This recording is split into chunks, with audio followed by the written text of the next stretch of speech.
فلا أقسم بمواقع النجوم وإنه لقسم لو تعلمون عظيم إنه لقرآن كريم في كتاب مكنون لا يمسه إلا المطهرون تنزيل من رب العالمين.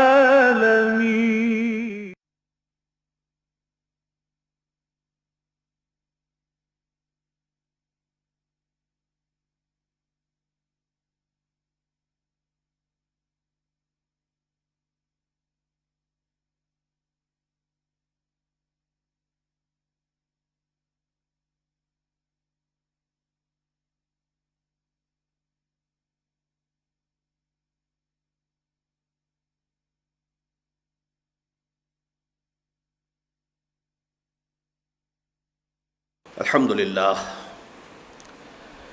للہ وکفا والصلاة والسلام علی عباده الذین اصطفى خصوصاً علی افضلهم وخاتم النبیین محمد الامین وعلی آلہ وصحبہ اجمعین. اما بعد فقد قال اللہ تبارک وتعالی کما ورد فی سورۃ البقرہ: اعوذ باللہ من الشیطان الرجیم بسم اللہ الرحمن الرحیم. یسألونک عن الخمر والمیسر قل فیہما اسم کبیر ومنافع للناس واسمہما اکبر من نفعہما ویسألونک ماذا ينفقون قل العفو کذالک یبین اللہ لکم الآیات لعلکم تتفکرون فی الدنیا والآخرہ ویسألونک عن الیتامی قل اصلاح لهم خیر وان تخالطوهم فاخوانکم واللہ یعلم المفسد من المصلح ولو شاء اللہ لأعنتکم ان اللہ عزیز حکیم. صدق اللہ العظیم. رب اشرح لی صدری ویسر لی امری واحلل عقدۃ من لسانی یفقہوا قولی. اللہم ربنا الہمنا رشدنا واعذنا من شرور انفسنا. اللہم ارنا الحق حقا وارزقنا اتباعہ وارنا الباطل باطلا وارزقنا اجتنابہ. اللہم وفقنا لما تحب وترضى. اللہم ارحمنا بالقرآن العظیم. اللہم اجعلہ لنا اماما ونورا وہدى ورحمہ. اللہم ذکرنا منہ ما نسینا وعلمنا منہ ما جہلنا وارزقنا تلاوتہ آناء اللیل وآناء النہار واجعلہ لنا حجتا یا رب العالمین آمین. مجھے پھر آغاز وہیں سے کرنا ہوگا کہ سورہ بقرہ کا جو نصف آخر ہے یعنی پچھلا آدھا، اس میں 4 مضامین کی لڑیاں ہیں جو آپس میں بٹی ہوئی ہیں. ایک مضمون آئے گا، پھر دوسرا آ جائے گا، پھر تیسرا، پھر ہو سکتا ہے پہلا آ جائے، پھر چوتھا، پھر ہو سکتا ہے دوسرا آ جائے. اس طریقے سے بظاہر محسوس ہوتا ہے کہ کٹے پھٹے سے مضامین ہیں یہ، ان کے مابین کوئی ربط اور تعلق نہیں ہے. لیکن یہ کہ ربط محکم اسی بے ربطی تحریر میں ہے. ربط محکم وہ یہ ہے کہ یہ 4 لڑیاں ہیں، اگر آپ کھول دیں اس کو جو رسی بٹی ہوئی ہے ان لڑیوں سے تو وہ ساری لڑیاں آپ کو مسلسل نظر آئیں گی، لیکن بٹ دیا گیا ہے انہیں علیحدہ تنوع کے اعتبار سے بھی. اور واقعہ یہ ہے کہ اس سے انسان کے ذہن پر اور طبیعت پر بہت کم بوجھ پڑتا ہے، اس لیے کہ مونوٹنی جو ہے، ایک ہی بات مسلسل چلی جا رہی ہو، وہ خالص علمی انداز تو وہی ہوتا ہے. لیکن یہ کہ چونکہ قرآن مجید کا مقصد صرف علم اور ریسرچ نہیں ہے بلکہ دعوت ہے، لوگوں کے ذہنوں میں چیزوں کو اتارنا ہے، لوگوں کے کی سوچ کو بدلنا ہے، لہذا یہ دوسرا اسلوب جو ہے قرآن مجید نے اختیار کیا ہے. اب آپ دیکھیں گے کہ جو حصہ ہم پڑھ رہے ہیں اس میں کچھ سماجی معاملات ہیں جن کے بارے میں جو احکام ہیں ان کا آغاز ہو رہا ہے. اور اکثر و بیشتر ان احکام کے ضمن میں، جیسا کہ میں اس سے پہلے عرض کر چکا ہوں کہ سورہ بقرہ جو ہے وہ شریعت محمدی علیہ صاحب الصلاۃ والسلام کا نقطۂ آغاز ہے. جیسے آپ مکان بنانا چاہتے ہیں تو پہلے ایک بلو پرنٹ بنتا ہے، اس کا نقشہ بنتا ہے، اس کا ایک خاکہ بنتا ہے، وہ نیلے رنگ کے کاغذ پر ہوتا ہے، بلو پرنٹ ہے. پھر اس کی تفاصیل آتی ہیں، پھر مفصل نقشے بنتے ہیں، پھر اس میں یہ کہ آرکیٹیکچرل ٹچز کیا ہوں گے اس کی تفاصیل آتی ہیں. تو شریعت محمدی علیہ صاحب الصلاۃ والسلام کا جو بلو پرنٹ ہے وہ سورہ بقرہ میں ہے. پھر یہ احکام آگے بڑھیں گے سورہ نساء میں، پھر اور آگے چلیں گے سورہ مائدہ ہے، سورہ نور ہے، سورہ احزاب ہے. تو مدنی صورتوں کے اندر تدریجاً جو یہ احکام ہے وہ آتے چلے جائیں گے. لیکن آج جو ہمارا درس ہے اس میں اسی طرح کے سماجی معاملات جو ہیں ان سے متعلق بعض مسائل ہیں، اور پھر 2-3 رکوع مسلسل چلیں گے آئلی قوانین سے متعلق، خاندانی معاملات، نکاح اور طلاق اور عدت وغیرہ کے مسائل جو ہیں کہ جو اہم ترین ہیں انسانی معاشرے میں. اس پر جب گفتگو وہ موقع آئے گا تو میں تفصیل سے بات کروں گا. اس میں سب سے پہلا لفظ جو قابل توجہ ہے وہ یسألونک. اے نبی یہ لوگ آپ سے سوال کر رہے ہیں، پوچھ رہے ہیں. یہ لفظ اس لیے قابل توجہ ہے، میں نے عرض کیا کہ آپ اس کا پس منظر سمجھ لیں. ایک تو ایسا ہوتا ہے کہ آپ نے گویا کہ احکام دینے شروع کر دیے بغیر ذہنوں کو پہلے تیار کیے ہوئے، تو اکثر و بیشتر ایسا ہوگا کہ وہ آپ کی بات جو ہے وہ سروں کے اوپر سے گزر جائے گی، ذہن ابھی تیار ہی نہیں. قرآن مجید کی حکمت کیا ہے کہ اس نے سب سے پہلے لوگوں کی سوچ کو بدلا ہے. اللہ پر ایمان، آخرت پر ایمان، رسالت پر ایمان، ان تینوں بنیادوں کو مستحکم کیا ہے.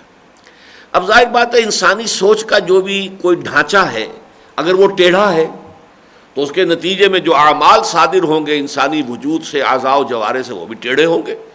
خشت اول چونہد معمار کج، تاثر ایام رود دیوار کج. معاشرہ بھی ٹیڑھا ہے، اخلاق بھی ٹیڑھے ہیں، اعمال بھی ٹیڑھے ہیں، اس لیے کہ سوچ ٹیڑھی ہے، سوچ غلط ہے، سوچ جو ہے اس میں کجی ہے، تو نتیجتاً پوری شے کج ہو جائے گی.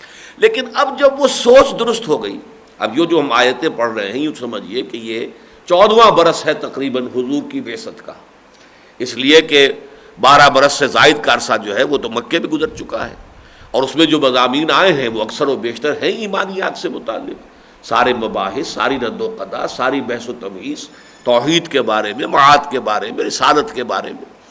اب وہ خاکہ جو ہے وہ درست ہو گیا، لوگوں کا وہ ڈھانچہ سوچ کا جو ہے سانچہ کہہ لیجئے وہ درست ہو گیا. اب اس کا نتیجہ کیا نکلا؟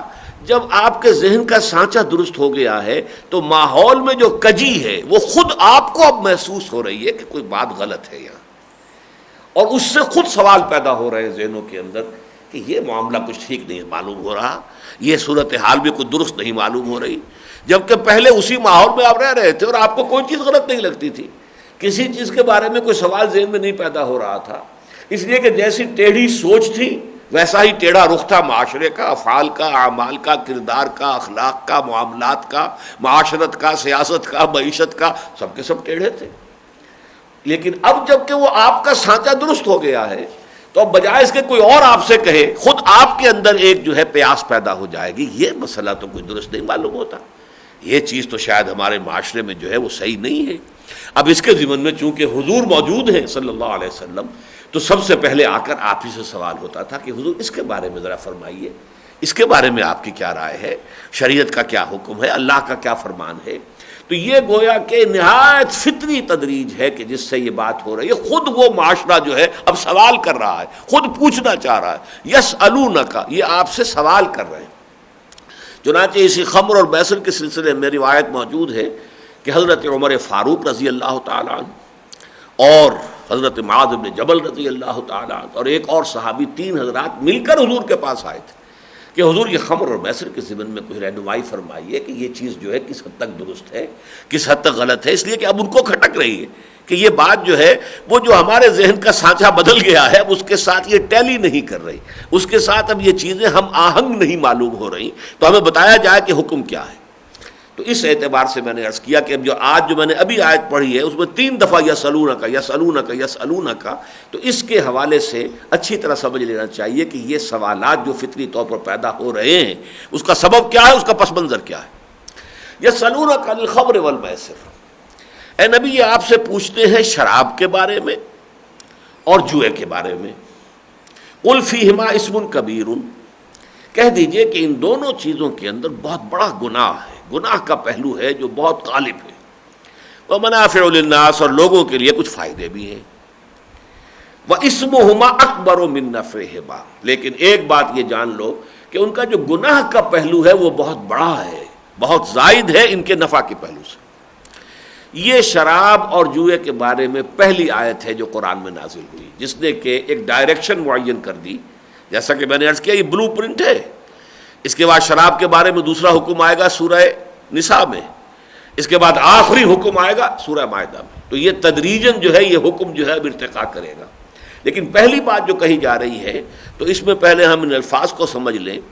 ایک تو یہ کہ یہ خمر اور میسر کے معنی کیا ہے، پھر یہ کہ یہ دو چیزیں جو بظاہر بالکل دو جداگانہ جو ہے فینومینا ہیں، زندگی کے دو بالکل مختلف گوشوں سے متعلق ہیں، انہیں جمع کیسے کر دیا گیا ہے؟ ان میں قدر مشترک کیا ہے؟ شراب جو ہے وہ معقولات میں سے ہے یا مشروبات میں سے، پینے کی کھانے کی چیزوں میں سے ہے. تو جہاں حرام کا ذکر آتا ہے کہ اللہ تعالیٰ نے فلاں فلاں فلاں چیزیں تم پر حرام کی ہیں، وہاں پر اس کا ذکر جو ہے وہ زیادہ مناسب ہمیں محسوس ہوتا.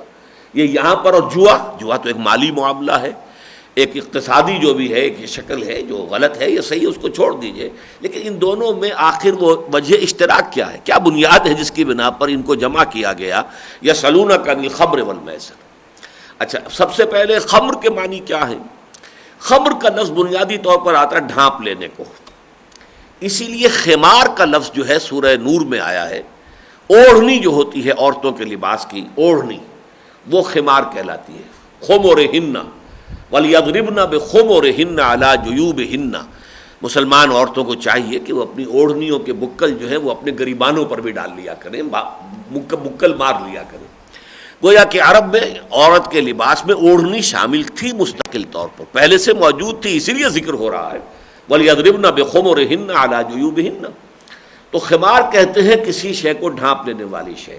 وہ سروں کو تو ڈھانپتے ہی تھے اپنی اوڑھنیوں سے، لیکن حکم یہ دیا گیا کہ وہ اپنے سینوں کے اوپر بھی، گریبان پر بھی بکل مار دیا کریں تاکہ سینے کو بھی ڈھانپ لے. سینے کے اوپر ظاہر بات ہے کہ کرتا بھی آ گیا ہے، اگرچہ لباس تو کرتے سے لباس کا مقصد تو پورا ہو جائے گا، لیکن نہیں، اس کے اوپر ایک اضافی کورنگ کی ضرورت ہے، اور وہ اوڑھنیوں کی شکل میں. تو خمر جو ہے پھر کہتے ہیں اس شے کو جو انسان کے عقل پر پردہ ڈال دے، عقل کو ڈھانپ لے، اس کی صحیح قوت فیصلہ جو ہے اسے معوف کر دے، وہ خمر ہے. اور اگرچہ بعض روایات سے معلوم ہوتا ہے کہ یہ خمر جو ہے یہ ٹیکنیکلی تو اس کا جو اطلاق ہے وہ صرف دو قسم کی شرابوں پر ہے. ایک وہ شراب کے جو انگور سے بنائی جائے، اور ایک وہ شراب کے جو کھجور سے بنائی جائے. لیکن یہ ہے کہ جب دوسرا حکم آئے گا اس سلسلے کا، اور وہ سورہ نساء میں ہے، وہاں لفظ سکارا آیا ہے، وَلَا تَقْرَبُوا الصَّلَاةَ وَأَنْتُمْ سُکارا. اب سکر کہتے ہیں نشے کی حالت کو. لہذا ہمارے ہاں بات اصولاً یہ طے پائی کہ ہر نشے والی چیز خمر کہلائے گی، اگرچہ ٹیکنیکلی عرب کے استعمال میں، اور حضور کی بھی ایک حدیث ہے کہ خمر کا ٹیکنیکل جو اطلاق ہے وہ صرف ان دو شرابوں پر ہوگا جو یا تو کھجور سے کشید کی گئی ہے، فرمنٹیشن کے ذریعے سے حاصل کی گئی ہے، اور یا یہ کہ انگوروں سے حاصل کی گئی ہے. لیکن سکر کہتے ہیں سرور اور نشے کو. تو جو بھی سرور پیدا کرنے والی شے ہے، نشہ پیدا کرنے والی چیز، وہ خمر کے حکم میں آ گئی ہے. اور اس کے ضمن میں پھر جب یہ اس کی آخری حرمت کا جب ہم بحث کریں گے جو سورہ مائدہ میں ہے، تو بات سامنے آ جائے گی کہ اس کے بارے میں کل مسکر حرام کہہ دیا گیا. ہر وہ شے جس سے نشہ پیدا ہو جائے وہ حرام ہے. اس لیے کہ خمر تو ہو گیا نا، وہ عقل کے اوپر تو پردہ اس نے ڈال دیا، انسان کا شعور تو معوف ہو گیا اس وقت، اس کی قوت فیصلہ جو ہے وہ اب اپنی اصل صحت پر برقرار نہیں رہی. تو کل مسکر حرام، بلکہ اس سے بھی آگے بڑھ کر ما اسکر کثیرہ فقلیلہ حرام. جس شے کی زیادہ مقدار سے نشہ ہو جائے اس کی تھوڑی مقدار بھی حرام ہے. شراب کا ایک قطرہ بھی حرام ہے. یہ اصل میں شریعت کی حکمت ہے کہ جن چیزوں سے لوگوں کو بچانا مقصود ہے اس کے خلاف ایک شدید نفرت ان میں پیدا کر دی جائے. اب آپ کو معلوم ہے سور کا لفظ ہمارے یہاں گالی ہے، اور یہ کہ کوئی عام مسلمان تصور نہیں کر سکتا سور کے کھانے کا کیا سوال ہے، اس کو دیکھنا پسند نہیں کرتا، اس کا نام زبان پہ لانا پسند نہیں کرتا. یہ نفرت جو ہے یہ در حقیقت بہت ممد ہوتی ہے شریعت پر عمل کرنے کی ضرورت. اس طرح شراب واقعہ یہ ایمان کی ذرا سے بھی رمق ہو کسی کے اندر تو اس سے نفرت جو ہے وہ انسان کے اندر جو ہے وہ موجود ہوگی. یہ دوسری بات ہے کہ نام کے ہم مسلمان ہیں اور وہ ایمان کی کوئی رمق ہمارے اندر موجود نہ ہو تو بات دوسری ہو جائے گی، ورنہ یہ کہ ان چیزوں کے ساتھ حضور نے فرمایا 10 نام لیے ہیں۔ سود کے لیے تو ہے کہ سود لینے والا، دینے والا، لکھنے والا، گواہی دینے والا، سب کے لیے عذاب ہے۔ یہ تو شراب کشید کرنے والا، شراب کی مزدوری کرنے والا، شراب کو بیچنے والا، شراب کو پینے والا، اور نہ معلوم ہو 10 ہیں شراب کے ساتھ جو چیزیں گنوائی ہیں حضور نے، کہ جو بھی اس میں ملوث ہوگا اس کے لیے عذاب ہے، اللہ تعالیٰ کی طرف سے سخت عذاب ہے۔ حالانکہ کہنے کہ تو ہم کہہ سکتے ہیں بھائی اس نے تو مزدوری کی ہے، شراب کی بوتلوں کا کریٹ جو ہے وہ اٹھا کر لے گیا وہاں سے وہاں تک، اس نے اتنے روپے، نہیں، اس سے نفرت اتنی پیدا کرنی مقصود ہے کہ اس کے ضمن کی جو ہے کوئی نوکری بھی جائز نہیں، کوئی مزدوری بھی جائز نہیں۔ دوسرا لفظ ہے میسر۔ میسر کسے کہتے ہیں؟ جوا، اور یہ یسر سے بنا ہے، آسانی، یعنی جوا جو ہے در حقیقت داؤ کے ذریعے سے اور صرف چانس کے ذریعے سے پیسہ کمانے کا نام ہے۔ انسان کمائی کرتا ہے تو اس کے جو مختلف جو اس کی محنت اس میں لگتی ہے، کچھ تھوڑا بہت سرمایہ ہونا چاہیے کاروبار میں، یا تو ملازمت ہے، ملازمت میں تو نری محنت ہے جو انسان اپنی جو ہے وہ بیچ رہا ہے۔ کل نفس یغدو فبائع نفسہ، ہر شخص صبح کرتا ہے تو پھر اپنے آپ کو بیچتا ہے وہ دن بھر۔ کوئی کلرک ہے تو وہ اپنے قلم کی گھس گھس جو ہے اور اپنا وقت بیچ رہا ہے، کوئی وکیل ہے وہ اپنا دماغ اور اپنی ایکسپرٹیز جو ہے قانون کی مہارت وہ بیچ رہا ہے، کوئی ڈاکٹر ہے وہ اپنا فنی جو اس کی صلاحیت اس نے حاصل کی وہ بیچ رہا ہے، کوئی مزدور ہے بیچارہ کسی چلا رہا ہے یا اینٹیں ڈھو رہا ہے وہ اپنی جسمانی مشقت بیچ رہا ہے۔ تو اس اعتبار سے وہ تو ہو گئی صرف مزدوری، لیکن کوئی کاروبار ہوتا ہے جس کو کہ آپ بزنس کہیں یا پھر کسی اور درجے میں، تو اس میں کچھ پیسہ بھی لگتا ہے، کچھ محنت لگتی ہے، اور کاروبار کے ضمن میں چانس کا مسئلہ بھی ہوتا ہے۔ کبھی بازار چڑھ گیا، کبھی بازار اتر گیا، آپ کی توقع نہیں تھی، آپ نے مال خرید لیا زیادہ، لیکن یہ کہ گر گئے، اور یہ کہ آپ کے لیے ایک نقصان کی بات ہو گئی۔ تو چانس جو ہے وہ بھی کاروبار کے اندر ہمیشہ موجود رہتا ہے، لیکن وہ ایک فیکٹر ہے، چھوٹا فیکٹر۔ اصل جو چیز پروڈیوس ہوتی ہے وہ 2 چیزوں سے ہوتی ہے، سرمایہ اور محنت، سرمایہ اور محنت۔ چانس کا بھی کوئی نہ کوئی ضمیمہ صحیح سمجھیے کہ اس کے ساتھ اٹیچڈ ہوتا ہے نتائج کے اعتبار سے۔ پروڈکشن تو صرف 2 ہی چیزوں سے ہوگی، لیکن ٹریڈ کے اندر یقیناً جو ہے وہ چانس کا ایک پہلو داخل ہو جاتا ہے۔ لیکن اب جو 2 چیزیں ہیں اس میں شریعت نے جن کو حرام کیا، ایک تو یہ کہ سرمایہ صرف سرمایہ کی حیثیت سے کمائی کرنے والی شے بن جائے۔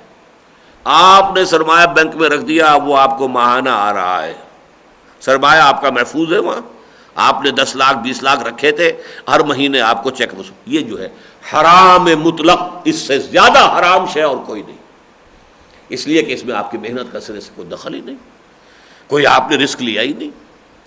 دوسرا یہ ہے کہ چانس پر داؤ لگایا، سرمایہ لگایا اور داؤ، یہ داؤ جو ہے یہ بھی در حقیقت انسان کو وہ محنت سے، مشقت سے، مزدوری سے، اس سے بھگانے والی شے ہے۔ ایک چانس کی بنیاد پر داؤ لگا کر جو ہے دولت حاصل کرنے کی کوشش کرنا۔ تو اصل میں تو یہ سود اور جوئے کے ساتھ کی شے ہے۔ سود اور جوا جو ہے یہ ایک گویا کہ ایک قبیل کی شے ہوں گی، جیسے کہ شراب اور وہ معقولات میں جو حرام چیزیں ہیں وہ ایک قبیل کی شے ہے۔ لیکن کیا وجہ ہے کہ ان دونوں کو یہاں جوڑا گیا؟ اب اس کو جو ہے سمجھنے کے لیے اولن تو جیسا کہ میں نے کئی مرتبہ آپ کو بتایا ہے کہ ایک تعویل خاص ہوتی ہے، ایک تعویل عام ہوتی ہے۔ قرآن مجید پر غور کرتے ہوئے پہلے تعویل خاص سامنے آنی چاہیے۔ جس وقت قرآن نازل ہوا ہے اس وقت کے حالات کیا تھے، کیا پس منظر تھا، کیا اس وقت کی معمولات تھے، کیا مشاغل تھے، معاملات کی کیا صورتیں تھیں، اور ان میں یہ جب آیت اتری ہے تو اس کا کیا مفہوم سمجھا گیا۔ اصل میں یہ عرب کی تہذیب کا ایک حصہ تھا، اس کے جو امراء ہوتے تھے ان کا مشغلہ۔ جیسے آپ کے علم میں ہوگا کہ یہ کرکٹ کا کھیل جو ہے یہ برطانیہ کے لارڈز نے ایجاد کیا تھا۔ اب وقت گزارنے کے لیے ان کے پاس کوئی ذریعہ تھا ہی نہیں، وہ تو بڑے بڑے لارڈز ہیں، ان کی وہ فیوڈل جو بھی جاگیریں ہیں اس سے آمدنی ہو رہی ہے، اب کیا کریں، وقت کیسے گزاریں؟ تو انہوں نے ٹو کل دی ٹائم یہ کرکٹ کا کھیل ایجاد کیا۔ 5 دن بیٹھے ہوئے دیکھ رہے ہیں، اس لیے کہ یہ کہ اس کے اندر تو یہ جس طریقے سے لارڈز، اسی لیے وہ سب سے بڑا مرکز جو ہے جو کہ لندن میں جو کرکٹ کا سب سے بڑا ہیڈ کوارٹر ہے اس کو لارڈز کہتے ہیں۔ یہ لارڈز کا گیم تھا۔ تو جس طریقے سے کہ انہوں نے یہ گیم ایجاد کیا لارڈز نے، اسی طریقے سے عرب کے جو رؤوسات تھے، جو سرداران قریش تھے، ان کا ایک شغل تھا۔ مختلف جو میلے ہوتے تھے، اور حج کو بھی انہوں نے ایک میلہ بنا رکھا تھا، حج بھی میلہ ہے۔ یا عکاس کا میلہ ہے یا فلاں کا میلہ ہے، تو ان میلوں میں وہ کیا کرتے تھے کہ خوب شرابیں پیتے تھے اور جوا کھیلتے تھے۔ جوا کیا کھیلتے تھے؟ کوئی اونٹ پکڑا، ذبح کر دیا، اور اس کے بعد اس کے گوشت کے ٹکڑے بنا دیے، حصے لگا دیے، اس پر جوا کھیل رہے۔ اب کسی کو زیادہ مل گیا، کسی کو کم مل گیا، کوئی بالکل محروم رہ گیا، اسے کچھ بھی نہیں ملا۔ اس اونٹ کی قیمت اس کے ذمے ہے جو محروم رہ گیا ہے۔ اب وہ جو بھی شخص آئے گا جس کا اونٹ آپ نے پکڑ کے ذبح کر دیا تھا، وہ تو ان کا شغل تھا، انہوں نے پوچھا تھوڑا یہ کسی سے۔ اب وہ مالک آئے گا، میرے اونٹ کی قیمت دو، تم نے اس کو پکڑ کے ذبح کر دیا، جو منہ مانگی قیمت جو وہ مانگتا تھا وہ اسے اس شخص سے ادا کرواتے تھے کہ جو ہار گیا اس گیم کے اندر اور جس کو گوشت کا کچھ بھی حصہ نہیں ملا۔ لیکن یہ کہ جو گوشت وہ اس طریقے سے وجود میں آتا تھا وہ غربا کے لیے تھا، تقسیم کر دیتے تھے۔ اب اس میں ایک لوگوں کی مصلحت تو شامل ہو گئی کہ غریبوں کے لیے وہ گوشت جو ہے مفت تقسیم ہو رہا ہے۔ ان کا یہ کھیل ہے جیسے کہ لارڈس کے لیے کرکٹ گیم تھا، ایسے ہی بیٹھے ہوئے ہیں، شغل کر رہے ہیں، شرابیں پی رہے ہیں اور شراب کے نشے میں بڑھ چڑھ کے جو ہے وہ جوا کھیل رہے ہیں، داؤ لگا رہے ہیں، اور اس کے نتیجے میں یہ ہے کہ کچھ نہ کچھ لوگوں کو فائدہ بھی ہو گیا ہے۔ لوگوں کے غربا کے لیے وہ گوشت جو ہے وہ تقسیم ہو رہا ہے، اور آپ کو معلوم ہے کہ ان کے ہاں تو یہ گوشت جو ہے اس کو سکھا کر سال سال بھر تک استعمال کرتے تھے۔ بہت بڑا ذریعہ جو ہے اس علاقے کے لوگوں کا جو ہے معیشت کا، وہ اسی حج کے موقع پر جو قربانیاں ہوتی تھی یا اس طریقے سے جو لوگ یہ جوئے کھیلتے تھے اور اس سے لوگوں کو جو گوشت ملتا تھا وہ سکھا لیتے تھے اور سارا سال کھاتے تھے اس کو۔ تو اس حوالے سے اس کے اندر ایک منفعت بھی ہے، اور ان دونوں کو جوڑ بھی دیا گیا کہ یہ پس منظر ہے یسألونک عن الخمر والمیسر، کہ اگرچہ یہ دونوں چیزیں زندگی کے بالکل دو مختلف گوشوں سے متعلق ہیں، لیکن یہ کہ وہاں جو صورتحال تھی اس میں یہ دونوں جمع تھی، شراب پینے اور شراب کے نشے میں خوب بڑھ چڑھ کر جو ہے جوا کھیلنا، اور جوا کھیلنا اپنے لیے نہیں، غربا کے لیے۔ جیسے آپ کہیں کہ صاحب ہم نے فلاں جو ہے یہ ایکٹریسوں کا کوئی آپ وہ کر رہے ہیں، کوئی فنکشن کر رہے ہیں کہ اس سے جو آمدنی ہوگی وہ آپ جو جہاں خشک سالی ہو گئی ہے وہاں کے لوگوں کی مدد کریں گے۔ یہ جس طریقے سے معاملے ہوتے ہیں تو اس طریقے کا ان کا یہ مسئلہ تھا۔ اب اس پر سوال کیا گیا یسألونک عن الخمر والمیسر۔ اب دیکھیے کس قدر بات سمجھ میں آ گئی کہ منافع للناس، لوگوں کے لیے اس میں کچھ منفعتیں ہیں۔ حالانکہ یہ ہے کہ شراب کے بارے میں تو آدمی کہہ سکتا ہے کہ شراب کا کچھ پہلو منفعت بخش بھی ہے۔ تھوڑی شراب پی جائے خاص مقدار تک تو چستی پیدا کر دیتی ہے جسم میں، اور آدمی جو ہے زیادہ فعال ہو جاتا ہے، اس کی صلاحیتیں زیادہ بیدار ہو جاتی ہیں۔ حالانکہ یہ جان لیجئے کہ وہ بھی حقیقت میں دماغ کے معوف ہونے کا نتیجہ ہے۔ یہ بات ذرا اچھی طرح سمجھ لیجئے کہ شراب سے جو بھی کیفیت پیدا ہوتی ہے، بظاہر چستی، طاقت بڑھ گئی، جرأت بڑھ گئی، انسان جو ہے وہ بہت ہی بے جھجک جو ہے وہ آگے لڑ رہا ہے، بڑھ رہا ہے، تو وہ بھی ایک طرح سے دماغ کے ایک فنکشن کے معوف ہونے کا نتیجہ ہے۔ اس لیے کہ ہمارے دماغ کا جو ہائیسٹ لیول ہے اس کے فنکشنز ہیں فیئر اینڈ شائنس، خوف اور شرم و حیا۔ اب بہت سے کاموں میں آدمی جھجکتا ہے، میں یہ کام کروں گا تو لوگ کیا کہیں گے، یہ حیا ہے، یہ کام اچھا نہیں ہے، لوگ کیا کہیں گے، یا یہ کہ یہ خطرہ ہے، یہ اندیشہ ہے۔ جب یہ اوپر جو ہے یہ دو سینٹر جو اوپر کے ہیں، شرم اور خوف، یہ کمزور پڑے، یہ ناک آؤٹ ہوئے تو اس کا نتیجہ کیا نکلے گا، جرأت بڑھ گئی۔ اب بے حیا باش و ہرچے خائی کن، اب حیا جو ہے جھجک کم ہو گئی۔ ایک مقرر ہے، پہلے تو وہ سوچ رہا تھا اتنے لوگ بیٹھے ہیں کوئی کیا کہے گا، اسے سب کوئی پرواہ نہیں ہے، وہ جو منہ میں آ رہا ہے وہ کہہ رہا ہے بے جھجک، تو تقریر اس کی اچھی ہو جائے گی۔ شاعر جو ہے اچھے شعر کہے گا، وکیل زیادہ بہتر طریقے سے دلائل دے گا عدالت کے اندر، وغیرہ وغیرہ۔ لیکن یہ بھی اصل میں دماغ کے ہائیسٹ فنکشن کے ناک آؤٹ ہونے کا ریزلٹنٹ نتیجہ ہے۔ یہ نیٹ نتیجہ تو بظاہر ہے، لیکن اس میں بھی یہ نہیں ہے کہ شراب نے فی الواقع کو فائدہ پہنچایا، فائدہ نہیں پہنچایا، بلکہ آپ کے دماغ کے جو ہائیسٹ جو فنکشنز ہیں انہیں معوف کیا ہے، مزمحل کیا ہے، کمزور کیا ہے۔ تو اس اعتبار سے نفع کا کوئی سوال نہیں ہے۔ لیکن پھر بھی عام چونکہ مشاہدہ یہ ہے، آدمی چاقو چوبند ہو جاتا ہے، چست زیادہ ہو جاتا ہے، جرأت زیادہ بڑھ جاتی ہے، صلاحیتیں جاگ اٹھتی ہیں، اس حوالے سے کہا جا سکتا ہے۔ لیکن یہاں جو کہا جا رہا ہے منافع للناس، در حقیقت اس تعویل خاص میں جب آپ دیکھیں گے تو اس کا مفہوم یہ تھا، یسألونک عن الخمر والمیسر، یہ آپ سے پوچھتے ہیں خمر اور میسر، شراب اور جوئے کے بارے میں، قل فیہما اسم کبیر، اے نبی ان سے کہہ دیجئے ان دونوں میں بہت بڑا گناہ ہے۔ ومنافع للناس، تم اس کی صرف یہ منفعت دیکھ رہے ہو عوام کے لیے کہ یہ مینا بازار یا یہ فلاں شو جو ہے وہ ہم نے کیا تھا فلاں ایک نیک کام کے لیے، اس سے غریبوں کا فائدہ ہو رہا ہے، یا جو سیلاب زدگان ہیں ان کی مدد کرنی مقصود ہے وغیرہ وغیرہ، یہ نہیں، لیکن ان میں جو گناہ کا پہلو ہے، اخلاقی اعتبار سے جو اس کی مضرتیں ہیں، جو انسانی شخصیت و سیرت و کردار کو جو پھر دیمک لگتی ہے اندر سے ان دونوں چیزوں کی وجہ سے، وہ بہت بڑھ کر ہے. لہذا اسم کا لفظ لائے ہیں، ضرر کا لفظ نہیں لائے. یعنی نفع کے مقابلے کا لفظ تو ضرر ہونا چاہیے، لیکن یہاں اصل لفظ جو استعمال ہوا ہے وہ ہے اسم. فیہما اسم کبیر، اور اسم کے مقابلے میں بر کا لفظ ہونا چاہیے تھا. بر نہیں ہے، منافع للناس، لوگوں کے لیے کچھ نفع بھی ہے، فائدہ بھی ہے، بھلائی بھی ہے، غریبوں کو گوشت مل جاتا ہے. لیکن یہ ہے کہ حقیقت میں ان دونوں کے اندر گناہ کا پہلو بہت بڑھ کر ہے. وَإِسْمُهُمَا اکبر من نفعہما، ان دونوں کا گناہ کا پہلو جو ہے وہ ان کی اس منفعت کے پہلو سے کہیں بڑھ چڑھ کر ہے. یہ تو ہوا تعویل خاص کے حوالے سے اس آیت کا یا اس ٹکڑے کا یہ مفہوم. اب ذرا آگے چلیے. ان دونوں چیزوں میں دو اور اقدار مشترک ہیں جن کی وجہ سے ان کو جوڑ دیا گیا ہے. اب یہ تعویل عام کے حوالے سے بات میں کر رہا ہوں. ایک تو یہ کہ ہمیں آگے چل کر سورہ مائدہ میں جہاں آخری حرمت کا حکم آیا ہے اس میں فرما دیا انما یرید الشیطان ان یوقع بینکم العداوۃ والبغضاء فی الخمر والمیسر. یہ شیطان یہ چاہتا ہے مسلمانوں کہ تمہارے مابین عداوت اور دشمنی اور ایک دوسرے سے بغض پیدا کر دے شراب اور جوئے کے ذریعے سے. ظاہر بات ہے کہ شراب پی ہوئی ہے، جسے آپ بھی کہتے ہیں، اخبارات کے اندر آتا رہتا ہے غل کباڑا کرتے ہوئے شرابی جو ہے غل غباڑا کرتے ہوئے جو ہے پکڑے گئے.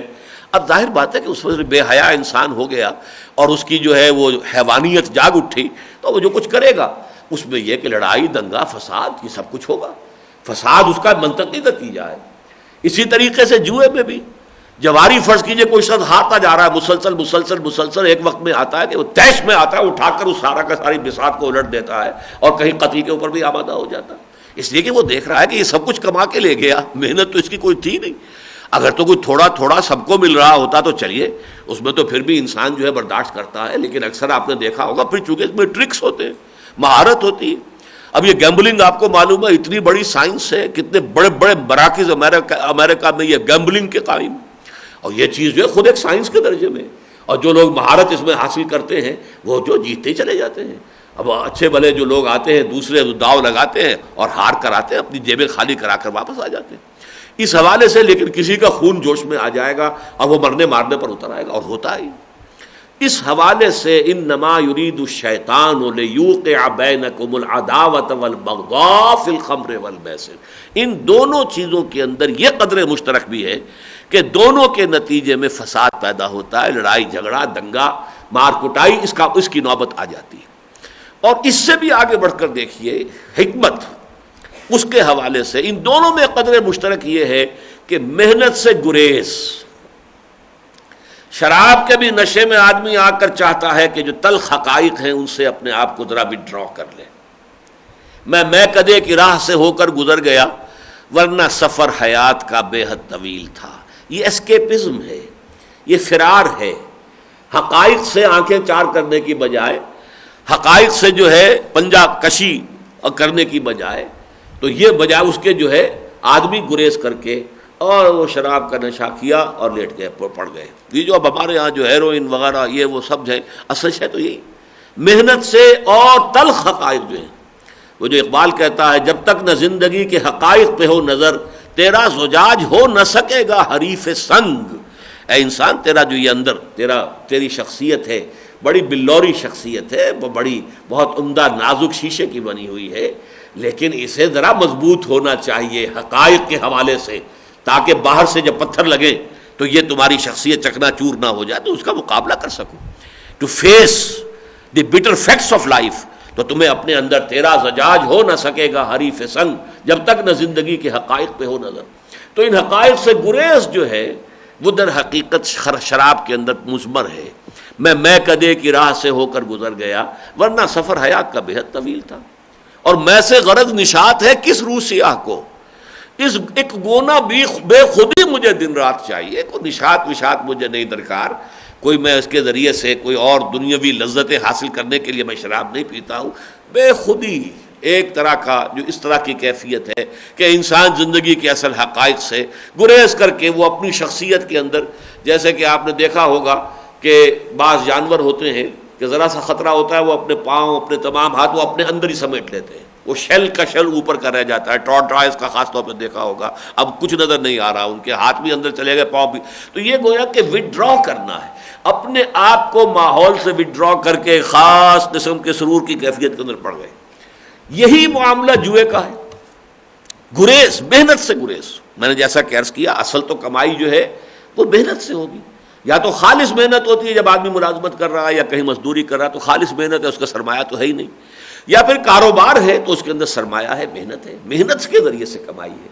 یہاں یہ ہے کہ محنت سے گریز ہے، اور یہ کہ صرف داؤ پر چانس پر جو ہے انسان کمانے کی کوشش کرتا ہے. تو یہ بھی ان دونوں کے مابین قدر مشترک ہے. یسألونک عن الخمر والمیسر قل فیہما اسم کبیر ومنافع للناس واسمہما اکبر من نفعہما. یہاں بات چھوڑ دی.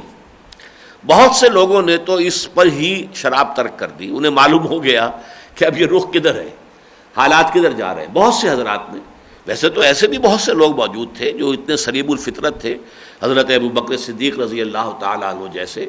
خود حضور کے تو خیر نام لینے کی ضرورت ہی نہیں ہے، نہایت پاک سرشت اور پاک فطرت، لہذا کوئی سوال ہی پیدا نہیں ہوتا کہ حضور نے یا حضرت ابو بکر نے یا حضرت عثمان نے، وہ بھی صدیقین میں ایک بہت اہم مقام رکھتے ہیں، کہ انہوں نے کبھی شراب کو چکھا بھی ہو، ایک فطری طور پر اس سے نفرت، نہ کبھی شرک کیا زندگی بھر، حالانکہ ابھی وحی کا آغاز نہیں ہوا، قرآن نازل نہیں ہوا، لیکن نہ محمد نے کبھی کوئی بت پرستی کی ہے صلی اللہ علیہ وسلم، نہ ابو بکر صدیق نے رضی اللہ تعالیٰ عنہ، نہ عثمان غنی نے رضی اللہ تعالیٰ. تو یہ تھے.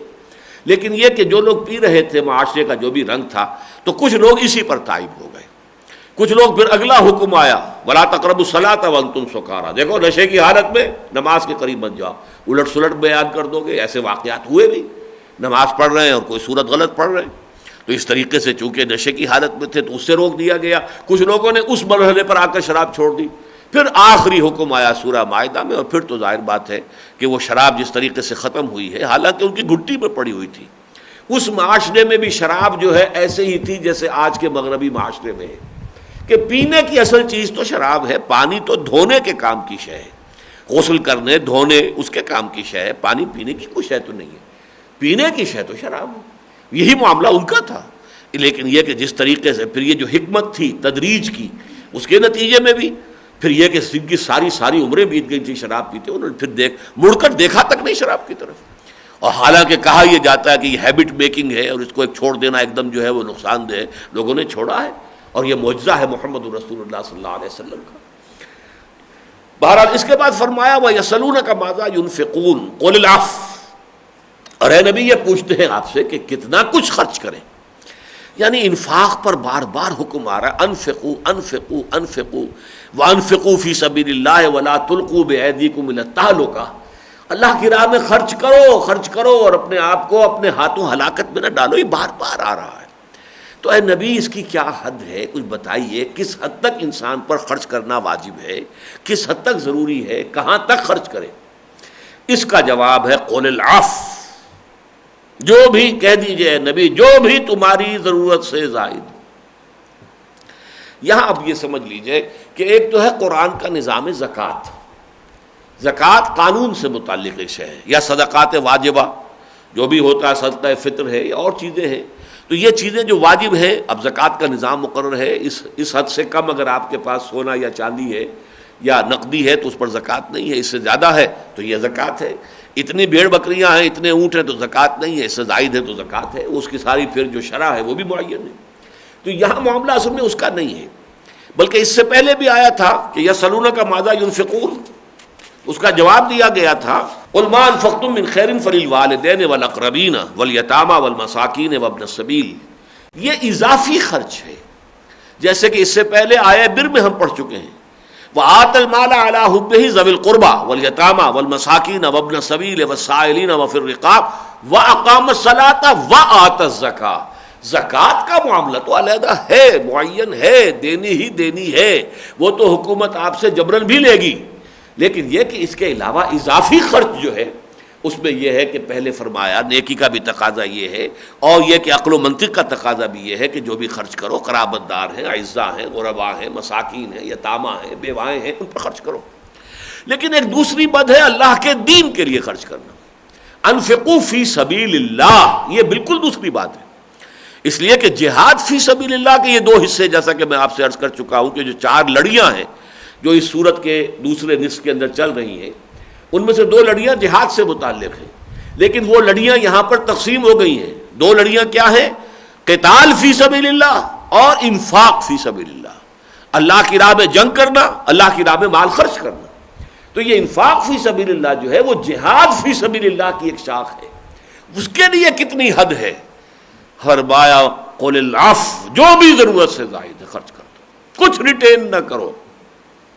اب اس میں ذرا سمجھنے کی بات ہے کہ اول تو یہ نہیں سمجھنا چاہیے کہ اس آیت کا کوئی تقاضا قانونی سطح پر ہے، یہ قانونی نہیں ہے، یہ انسان کے اپنے جذبے کے اوپر اس کا دار و مدار ہے، اس کی ڈیپتھ آف کمٹمنٹ کتنی ہے، اس کی ڈیپتھ آف کنوکشن کتنی ہے، ایمان کتنا گہرا ہے، کتنا مضبوط ہے، آخرت پر کتنا یقین ہے۔ اس لیے کہ آخرت پر اگر یقین ہے تو یہ خرچ ہے ہی نہیں، یہ تو بچت ہے، بلکہ بچت سے آگے انویسٹمنٹ ہے۔ اگر آخرت کا یقین ہو تو آپ اللہ کے دین کے لیے جو کچھ خرچ کر رہے ہیں وہ خرچ نہیں ہے۔ ویسے تو حضور نے ایک اور انداز میں حضرت عائشہ کو سمجھایا۔ حضرت عائشہ رضی اللہ تعالی عنہا کے ہاں ایک روز بکری ذبح ہوئی، سارا گوشت تقسیم ہو گیا، ایک صرف دستی جو ہے وہ حضرت عائشہ نے بچا کر رکھ لی۔ حضور کو یہ شانے کا گوشت جو ہے بہت پسند تھا کہ یہ حضور کے لیے میں پکا کر تیار کروں گی۔ حضور تشریف لائے، پوچھا کیا بنا اس بکری کا، اس کے گوشت کا کیا استعمال کیا؟ انہوں نے عرض کیا کہ ساری اللہ کی راہ میں تقسیم ہو گئی، بس صرف یہ ایک شانہ جو ہے، ایک کتفھا، لم یبق منہا الا کتفھا، نہیں بچا اس میں سے کچھ بھی مگر سوائے ایک شانے کے۔ فرمایا بقیہ کلھا الا کتفھا، نہیں عائشہ یوں کہو ساری بکری بچ گئی سوائے اس شانے کے جو ہم استعمال کر لیں گے۔ یہ تو کنزمپشن ہو گئی، یہ تو خرچ ہو گئی، یہ تو ہم نے کھا لی، جو بھی کھا لیا وہ تو کنزیوم ہو گیا، اور جو اللہ کی راہ میں دے دیا وہ بچت ہے اصل میں۔ تو وہ میں عرض کر رہا تھا کہ اللہ کے دین کے لیے اگر کچھ مال آپ دیتے ہیں تو یہ کوئی خرچ ہے ہی نہیں۔ اگر آخرت کا یقین ہے تو آپ اسے خرچ یا چٹی یا تاوان، یہ تو جو منافق تھے وہ اسے تاوان سمجھتے تھے، وہ سمجھتے تھے ہمارے اوپر خامخواہ کا ایک بوجھ جو ہے وہ لاد دیا گیا، زکوٰۃ دینے کو بھی وہ تو تاوان سمجھتے تھے۔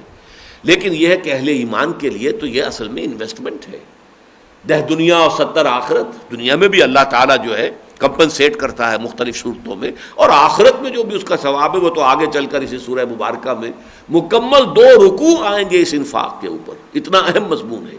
لیکن یہاں کہا ہے قل العفو، اب یہ ہے انسان کا چونکہ خالص والنٹری معاملہ ہے۔ علامہ اقبال نے اصل میں کمیونزم کا جو تصور تھا اس کے حوالے سے یہ بات کہی تھی کہ جو حرف قل العفو میں پوشیدہ تھی اب تک، اس دور میں شاید وہ حقیقت ہو نمودار، یعنی چونکہ کمیونزم میں تو جبر تھا، لہذا ابھی کمیونزم کے ذریعے سے وہ حقیقت نمودار نہیں ہوئی ہے، لیکن کمیونزم نے جو راستہ لوگوں کو دکھایا ہے شاید اس کے نتیجے میں قرآن مجید کی یہ ہدایت جو ہے یہ پورے طور پر منکشف ہو جائے لوگوں کے اوپر، جو حرف قل العفو میں پوشیدہ تھی اب تک، اس دور میں شاید وہ حقیقت ہو نمودار، شاید ہو۔ اس لیے کہ اس سے امکان ہے کہ جب سوچ اس رخ پر انسان کی بڑھے گی، جیسے کہ خود قائد اعظم نے اسلامک سوشلزم کا لفظ استعمال کیا تھا۔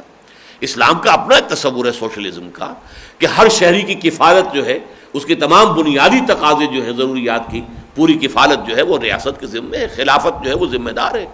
حضرت عمر نے فرمایا تھا کہ اگر کوئی کتا بھی بھوکا مر گیا دجلہ و فرات کے کنارے تو عمر ذمہ دار ہوگا قیامت کے دن۔ اب یہ تصور ہے، اسلامک سوشلزم ہے، اس کا اپنا ایک نظام ہے، زکوٰۃ ہے، صدقات ہے، اس کے ذریعے سے، اور اگر کسی وقت غرباء کے تقاضے اور ضروریات جو ہیں صرف زکوٰۃ سے پورے نہ ہو تو بالجبر مزید بھی لیا جا سکتا ہے، اس پر فقہا کا اتفاق ہے۔ لیکن ظاہر بات ہے کہ نسبت خاک رابہ عالم پاک جو بھی کمیونزم یا سوشلزم تھا اس کا کوئی جو ہے کوئی نسبت ہے ہی نہیں اسلام کے اس نظام کے ساتھ، اسلامک سوشلزم کے ساتھ۔ لیکن بہرحال ادھر ایک پیش رفت تھی جس سے محسوس ہوا کہ نوع انسانی ایک ضرورت محسوس کر رہی ہے، جو حرف قل العفو میں پوشیدہ تھی اب تک، اس دور میں شاید وہ حقیقت و نمودار۔ لیکن سب سے بڑا فرق کیا تھا؟ وہاں جبر تھا، یہاں جبر نہیں ہے۔ اٹس اپ ٹو یو، خود فکس کرو تمہاری جو ہے ضروریات کی کا لیول کیا ہے اور باقی دے دو۔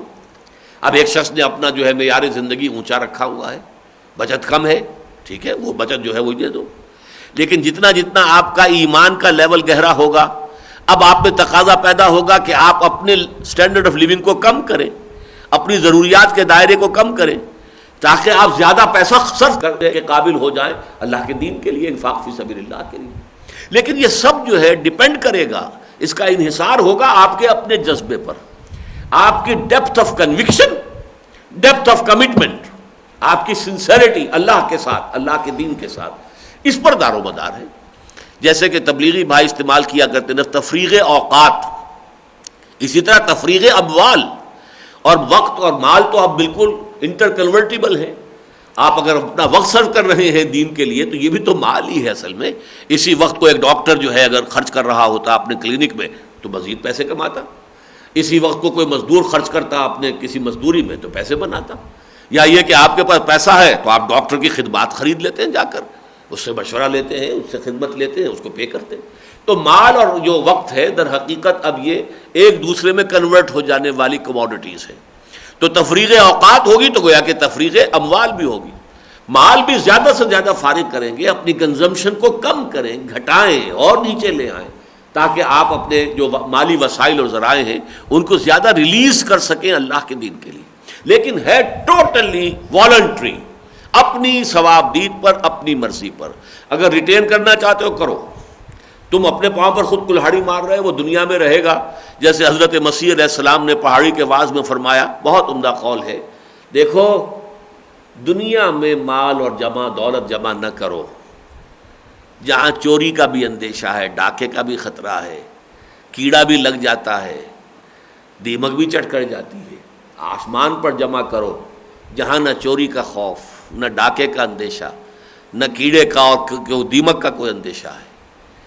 اس لیے کہ میں تم سے صحیح کہتا ہوں، جہاں تمہارا مال ہوگا وہیں تمہارا دل بھی ہوگا۔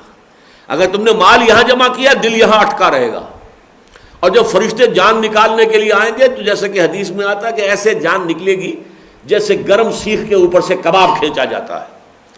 اور اگر آپ نے اپنی زندگی بھر کی کمائی جو ہے اللہ کے بینک میں جمع کر رکھی ہے تو اب جو ہے موت آپ کے لیے جو مرگ آیا تبسم پر نہ بیہوش، جنہوں نے کروڑوں اربوں ڈالر جو ہیں وہ سوئس بینکوں میں جمع کیے ہوئے ہوں، انہیں تو اگر حکم مل جائے ملک سے باہر نکل جاؤ تو اس کے زیادہ خوشی کی بات ہی اور کوئی نہیں ہوگی کہ ہمارا جان چھٹی ہم جائیں، ہمارے تو کروڑوں ڈالر وہاں جمع کر رکھے ہیں، امریکن بینکس میں ہیں، سوئٹزرلینڈ کے بینکوں میں، ہمیں کیا خوف۔ لیکن جس قریب کا وہاں کچھ نہیں ہے اسے کہا جائے نکل جاؤ تو اب اس کے لیے تو اس کی جان پر بن جائے گی۔ تو زندگی جو ہے اس کے لیے کہ جس نے اپنا مال وہاں جمع کیا اس کے لیے موت کیا ہے؟ نشان مرد مومن باتوں گویم جو مرگ آئے تبسم پر نبی، اس نے اپنی کمائی پہلے سے وہاں ڈپازٹ کی ہوئی ہے، وہاں پر ہے، اس کا سرمایہ موجود ہے۔ لتجدوہ، تم پاؤ گے اس سے، عند اللہ ہوا خیرم واعظم اجرا، تم نے جو مال بھیجا تھا اس سے کہیں بہتر حال میں وہ مال تمہیں وہاں مل جائے گا، اور اس پر جو اجر ہے اضافی ہوگا۔ لیکن یہ ہے کہ اب اگر آپ یہاں پہ رکھنا چاہتے ہیں رکھیے، زبردستی نہیں کی جائے گی، الا یہ کہ کوئی ایمرجنسی کے حالات ہو تو اس میں۔ اور یہ دیکھیے کمال ہے یہ حضور کی سیرت کا اور شخصیت کا کہ آپ نے انتہائی جس کو کہنا چاہیے نامساعد حالات میں ایک انقلابی تحریک چلائی ہے، اس کے تقاضے بڑے سخت سے سخت تقاضے بھی سامنے آئے، لیکن کسی ایک موقع پر بھی جبر کا استعمال نہیں کیا۔ غزوہ تبوک کے موقع پر بھی یہ بھی نہیں کہا جو جس کے پاس لے آئے، اب حالانکہ وہ وقت بڑا کریٹیکل تھا، بہت کریٹیکل تھا۔ اپیل آپ نے کی ہے اللہ کی راہ میں خرچ کرو، جو کچھ لے آیا۔ ابو بکر اپنا سارا مال لے آئے، ٹھیک ہے، حضرت عمر آدھا لے آئے، ٹھیک ہے، حضرت عثمان اگر چاہیے کہ اس کی آدھا یا تہائی یا چوتھائی تھا یا نہیں تھا لیکن مقدار بہت بڑی تھی، وہ قبول ہے۔ کوئی شخص صرف کھجوریں لے آیا ہے وہ بھی قبول ہے، لیکن کسی پر جبر نہیں ہے۔ جبر کا پہلو پوری سیرت نبوی میں کہیں موجود نہیں۔ اپنے اوپر فاقے آ رہے ہیں لیکن کوئی جبر نہیں ہے۔ اس لیے زکوٰۃ تو ویسے ہی آپ پر حرام ہے، صدقات آپ پر حرام ہے۔ ایسے کوئی اگر فرض کیجئے کسی کو احساس نہیں ہوا کسی صحابی کو کہ وہ جو ہے ہدیہ پیش کرتا تو کئی وقت کے فاقے ہیں، وہ واقعہ آتا ہے کہ ایک مرتبہ حضور کو کئی وقت کا فاقہ تھا، حضرت ابوبکر آئے تو ان کے چہرے پر بھی فاقہ لکھا ہوا تھا، آ کے بیٹھ گئے۔ وہ آئے ہوں گے اس توقع میں شاید حضور کے ہاں کچھ ہو تو حضور شریک کر لیں مجھے بھی، تو یہاں پہلے ہی فاقہ تھا۔ پھر حضرت عمر آئے، ان کا بھی وہی حال، لیکن شاید حضور اپنے لیے نہ کرتے، اپنے ان دو ساتھیوں کے لحاظ میں آپ اٹھے، اچھا آؤ چلو بھائی چلتے ہیں، اور ایک جو انصاری صحابی تھے مدینے کے جن کا باغ تھا اس میں چلے گئے. اب اس انصاری صحابی کی تو عید ہو گئی، وہ فوراً لپکا، اس نے کچھ کھجوریں لی، کچھ وہ انگور ادھر سے لیے لا کے پیش، جسے نزل میں کہا کرتا ہوں، فوری طور پر جو چیز پیش کی جائے تو وہ کچھ پھل تو پیش کر دیے. پھر وہ چھری ہاتھ میں پکڑی اس نے کسی جانور کو ذبح کرنے کے لیے کہ اب ضیافت کا انتظام کروں. تو حضور نے فرمایا دیکھنا کسی دودھ دینے والے جانور کو ذبح نہ کرنا. بہرحال انہوں نے وہ جانور ذبح کیا، گوشت تیار کیا، پھر آپ نے کھایا. پھر آپ نے فرمایا یہ ہیں وہ نعمتیں، ثم لتسألن یومئذ عن النعیم، اے ابو بکر، اے عمر، ان نعمتوں کا حساب دینا ہوگا اللہ کے. اور پھر آپ نے ایک روٹی لے کر اس پر چند بوٹیاں رکھیں اور فرمایا یہ جا کر عائشہ کو دے آؤ، اسے بھی کئی وقت کا فاقہ ہے. یہ حالات حضور پر، حضرت ابو بکر پر، حضرت عمر پر بیت رہے کہ جبر کوئی نہیں کہ لاؤ ضرور نہیں.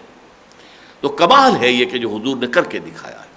جو بھی ہے یہ قل العفو، یہ والنٹری ہے، اپنی مرضی سے جو جتنا ثواب کمانا چاہے، جو اپنا مقام جنت میں جتنا بلند بنانا چاہے، دروازے کھلے ہوئے ہیں اور جو ہے آدمی اپنے بڑی سے بڑی منزل حاصل کر سکتا ہے. کذالک یبین اللہ لکم الآیات لعلکم تتفکرون، اس طریقے سے اللہ تعالیٰ تمہارے لیے اپنی آیات کو واضح کرتا ہے. تبیین ہے یہ کہ اب انفاق کے ضمن میں یہ ایک اور وضاحت ہے جو تمہیں کر دی گئی ہے. پھر دنیا والآخرہ، تمہاری یہ فکر جو ہے دنیا اور آخرت دونوں پر محیط ہونی چاہیے. اب ایک ہمارے آج کے مفکرین ہیں اور بڑے فلسفی ہیں اور بڑے دانشور ہیں، ان کی ساری سوچ دنیا کے گرد گھوم رہی ہے. سارا نظام زندگی، ساری پولیٹیکل سائنس، ساری اکنامک، سب دنیا کی زندگی. آخرت ان کے دائرۂ خیال سے ہی خارج ہے، ان کے تصور سے خارج ہے. لیکن یہاں فرمایا لعلکم تتفکرون، تاکہ تم غور و فکر کرو، سوچ بچار کرو، ان احکام کے اندر جو حکمتیں ہیں ان کی گہرائی میں اتر کر ان کو سمجھنے کی کوشش کرو. لیکن تمہارا یہ تفکر جو ہے یک رخا نہیں ہونا چاہیے. یہ یک رخا، یک چشمی تفکر اور تفقہ جو ہے، یہی ہے جس نے دجالیت کی تہذیب پیدا کی ہے. یہ ایک آنکھ والی تہذیب جو ہے کہ جس نے دنیا ہی دنیا کو سامنے رکھا ہے، مادے ہی مادے کو سامنے رکھا ہے، اللہ کو اور آخرت کو بھلا دیا. صرف یہ کہ دنیاوی علوم جو ہے، سائنٹیفک ٹیکنالوجی، یہ تو بڑھتی چلی جا رہی، لیکن آسمانی ہدایت سے آنکھ بند کر لی. تو یہ دجالیت ہے.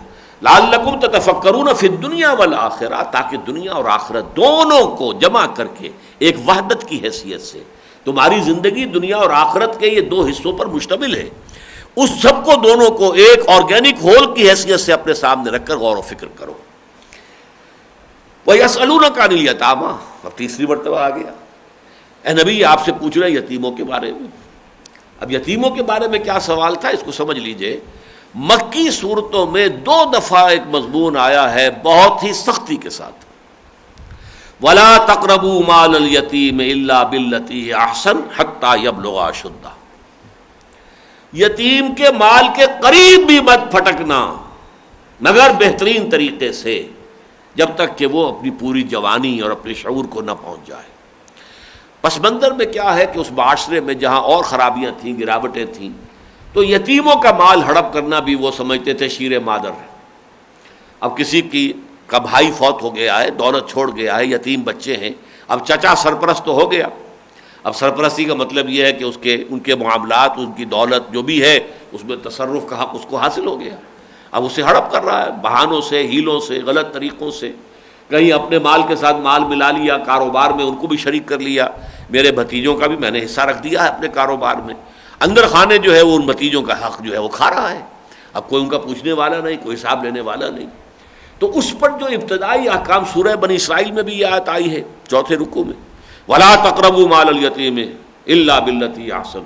اور یہ بھی نہیں کہا کہ تم مت کھاؤ یتیم کا مال، نہیں، قریب بھی مت جاؤ، حتیٰ یبلغ اشدہ، یہاں تک کہ وہ اپنی پوری جوانی کو اور شعور کو پہنچ جائیں. یہی مضمون سورہ انعام میں آیا، وَلَا تَقْرَبُوا مَالَ الْيَتِيمِ إِلَّا بِالَّتِي هِيَ أَحْسَنُ حَتَّىٰ يَبْلُغَ أَشُدَّهُ. اس کا نتیجہ یہ ہوا کہ صحابہ کرام نے اب ان کے پورے حساب کتاب علیحدہ کر دیے. ہانڈی بھی ان کی علیحدہ پکے گی تاکہ اس کے لیے اگر کوئی گوشت آیا ہے، ترکاری آئی ہے، اس کا خرچہ علیحدہ ہو، اور اس کے لیے جو ہے اگر چولہا علیحدہ ہے تو ایندھن اس میں جو جل رہا ہے اس کا خرچہ ان کا علیحدہ ہو. ایسا نہ ہو کہ ہم ان کے مال میں سے کچھ غیر شعوری طور پر بھی ہڑپ کر جائیں. اس حوالے سے اب یہ بڑی مشکل ہو رہی تھی. ان کے اوپر دقت تھی. ایک جو ہے ظاہر بات ہے بڑی آسانی سے ہو سکتا تھا کہ ایک ہی ہانڈی پکتی، اس میں یتیم بھی کھاتے اور گھر والے بھی کھاتے، اور پھر یہ کہ کوئی حساب کتاب آپس میں ہو جاتا. لیکن یہ کہ وہ احتیاط جس درجے کی شدید وہ ہدایت تھی، وَلَا تَقْرَبُوا مَالَ الْيَتِيمِ إِلَّا بِالَّتِي أَحْسَنَ، تو صحابہ کرام نے یہاں تک کیا. لیکن یہ کہ اب اس میں سوال پیدا ہو رہا تھا کہ کیا واقعتاً یہ شدت ضروری ہے؟ کیا اس حد تک جو ہے ان معاملات کو علیحدہ علیحدہ کر لینا لازمی ہے؟ یسألونک عن الیتامی قل اصلاح لہم خیر. پہلا جواب تو یہ کہ اے نبی ان سے کہہ دیجئے کہ ان کے لیے اصلاح بہتر ہے. ان کی مصلحت جس چیز میں ہو وہ اختیار کرو. ان کی بہتری، ان کی بہبود، ان کا ویلفیئر، ان کی مصلحتیں، ان کی منفعتیں، فرض کیجئے اس سے ان کو بچت ہو جائے. اگر ہانڈی مشترک ہو، کاروبار مشترک ہو، تو اس سے ان کے لیے فائدہ ہو جائے الٹا، بجائے اس کے کہ یہ کہ ان کی ہانڈی علیحدہ پک رہی ہو تو خرچہ ان کا زیادہ ہو رہا ہے. اس حوالے سے اصل شے جو مقصود ہے اس کو سمجھو. مقصد جو ہے وہ یہ ہے کہ اصلاح لہم خیر. اصل شے یہ ہے کہ ان کی اصلاح، ان کی مصلحتیں، ان کی بہتری، ان کی بہبود، ان کی ویلفیئر جو ہے یہ مقدم ہر شے پر ہو. وَإِن تُخَالِطُوهُمْ فَإِخْوَانُكُمْ، اگر تم انہیں آپس کے اندر ملا لو، خلط ملط کر لو، یعنی اپنے ان کے کاروبار کو بھی اپنے کاروبار کے ساتھ جمع کر لو، ان کے گھریلو اخراجات کو بھی اپنے گھریلو اخراجات کے ساتھ جو ہے جوڑ لو، تو اس میں کوئی حرج نہیں ہے. وہ تمہارے بھائی ہے، تمہارے ہی عزیز ہے، تمہارے رشتہ دار ہے. اخوانکم تمہارے بھائی ہے، کوئی حرج نہیں ہے.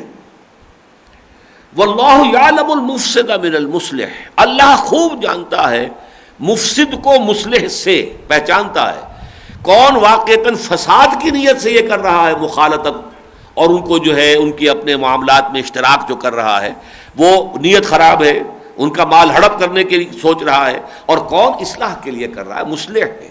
تو اللہ جو ہے انما الاعمال بالنیات، جیسے کہ حدیث ہے حضور کی صلی اللہ علیہ وسلم، حضرت عمر فاروق رضی اللہ تعالیٰ عنہ سے مروی ہے، اور اکثر جو محدثین نے اپنے مجموعے مرتب کیے ہیں احادیث کے، ان میں پہلی حدیث یہی لائے، انما الاعمال بالنیات وانما لکل امرئ ما نوی.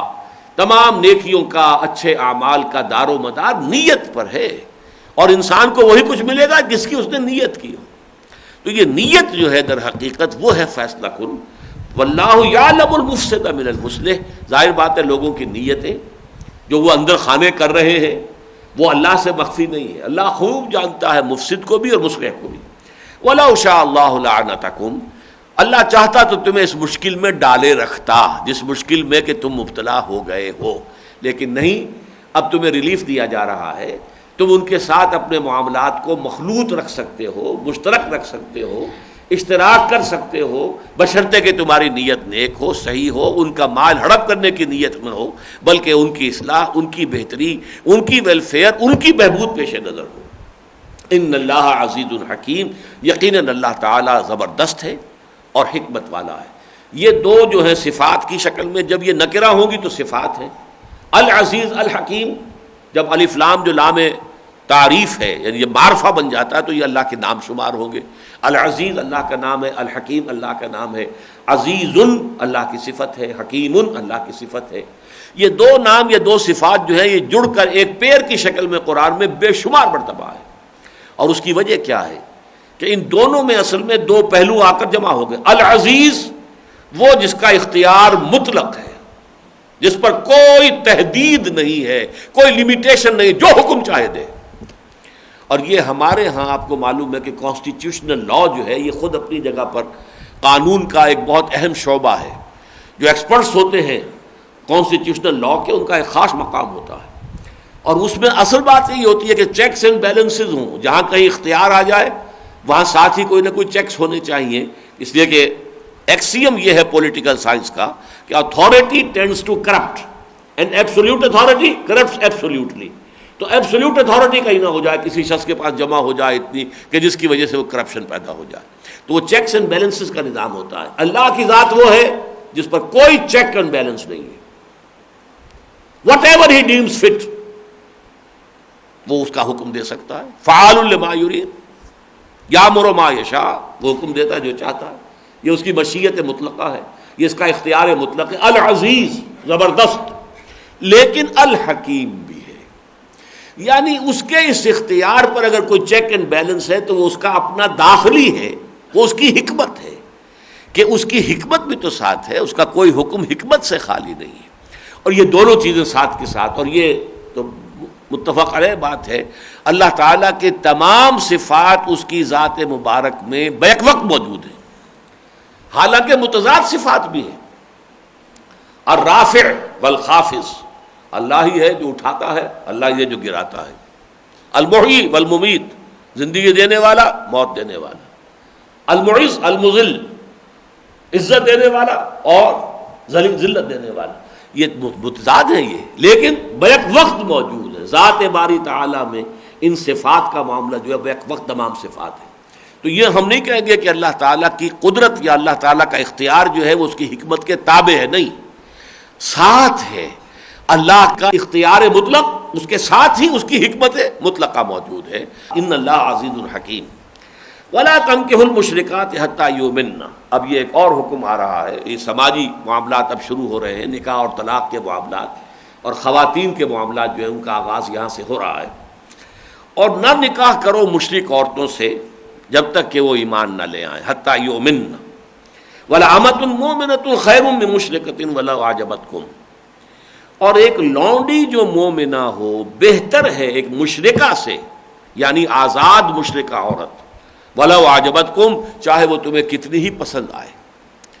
یعنی وہاں کے معاشرے میں ایک تو یہ کہ ایک فرق ہوتا تھا کہ یہ ہے آزاد عورت، یہ ہے لوڈی کنیز، ظاہر بات ہے کاڈر جو ہے وہ گھٹیا ہے کنیز کا۔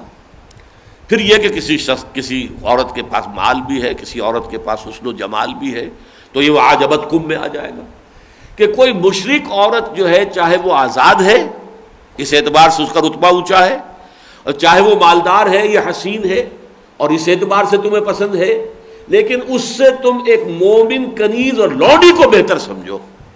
یہ ہے فرق ایمان اور کفر میں، کہ یقیناً جو مشرک عورت ہے، چاہے وہ آزاد بھی ہے، دولت مند بھی ہے اور حسین و جمیل بھی ہے، اس سے کہیں بہتر ہے ایک مسلمان کنیز، کہ تم اسے اس کے ساتھ شادی کرو اور اپنا جو بھی ایک تقاضا ہے طبی اللہ تعالیٰ نے تمہارے اندر رکھا ہے پورا کرو، لیکن کسی مشرک عورت سے شادی مت کرو۔ آگے فرمایا وَلَا تُنكِحُوا الْمُشْرِكِينَ، اور مت نکاح میں دو اپنی عورتوں کو مشرکین کے۔ ایک ہے تنکحہ، نہ کہا ینکحو نکاح کرنا، ایک ہے انکحہ ینکحو نکاح میں دینا، باب افعال میں آیا ہے۔ وَلَا تُنكِحُوا الْمُشْرِكِينَ، اپنی عورتیں مسلمان عورت کو نکاح میں مت دو کسی مشرک کے۔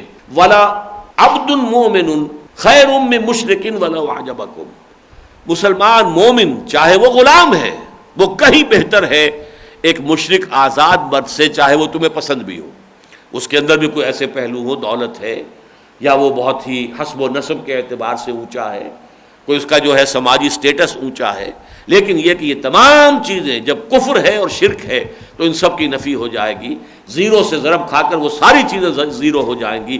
ہرگز اپنی عورتوں کو نکاح میں مت دو مشرک مردوں کے، خواہ وہ آزاد بھی ہو اور خواہ وہ دولت مند بھی ہو، صاحب وجاہت بھی ہو، صاحب حیثیت بھی ہو، کوئی بھی ہو، تمہیں کتنے بھی پسند نہ ہو، لیکن یہ ہے کہ ایک مسلمان چاہے غلام ہو وہ اس سے بہتر ہے۔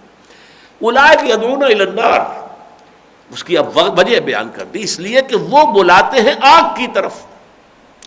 ظاہر بات ہے یہ زن و شوق کا تعلق جو ہے اس میں تاثیر اور تاثر کا معاملہ موجود ہے۔ شوہر بیوی پر اثر انداز ہو سکتا ہے، بیوی شوہر پر اثر انداز ہو سکتی ہے۔ جب قرب اتنا پیدا ہو جاتا ہے، اب اس سے زیادہ تو قرب کا تصور نہیں ہے جو قرب کے شوہر اور بیوی میں ہے، اب اس کے حوالے سے شوہر بیوی پر اثر انداز ہو سکتا ہے، بیوی شوہر پر اثر انداز ہو سکتی ہے۔ اگر بیوی یا شوہر مشرک ہے تو ہو سکتا ہے وہ تمہیں بھی شرک کے اندر ملوث کر دے اور آگ تک لے جائے تمہیں۔ اولئک یدعون الی النار، وہ تمہیں پکارتے ہیں، لے جا رہے ہیں، وہ تو تمہیں دھکیلیں گے آگ کی طرف۔ واللہ یدعو الی الجنہ، اور اللہ تعالیٰ تمہیں بلا رہا ہے جنت کی طرف، والمغفرۃ باذنہ، اور اپنے حکم سے مغفرت کی طرف۔ لہذا یہ حکم گویا کہ پہلا آیا جو سماجی معاملات ہیں کہ مشرک کفار ان کے ساتھ کوئی رشتہ مناکحت مسلمانوں کا نہیں ہو سکتا، نہ مسلمان عورت نکاح میں دی جا سکتی ہے کسی کافر مشرک کے، نہ مسلمان مرد جو ہے شادی کر سکتا ہے کسی مشرکہ اور کافرہ سے۔ یہ گویا کہ ایک باب جو ہے مستقلاً کلوز ہو گیا۔ آگے چل کر سورہ مائدہ میں کافروں میں سے ایک شاخ جو ہے علیحدہ کر لی جائے گی. اہل کتاب کی خواتین سے صرف اجازت ہے کہ شادی کر لی جائے، لیکن مشرک مرد مشرک عورتیں وہ اس سے بالکل خارج ہیں.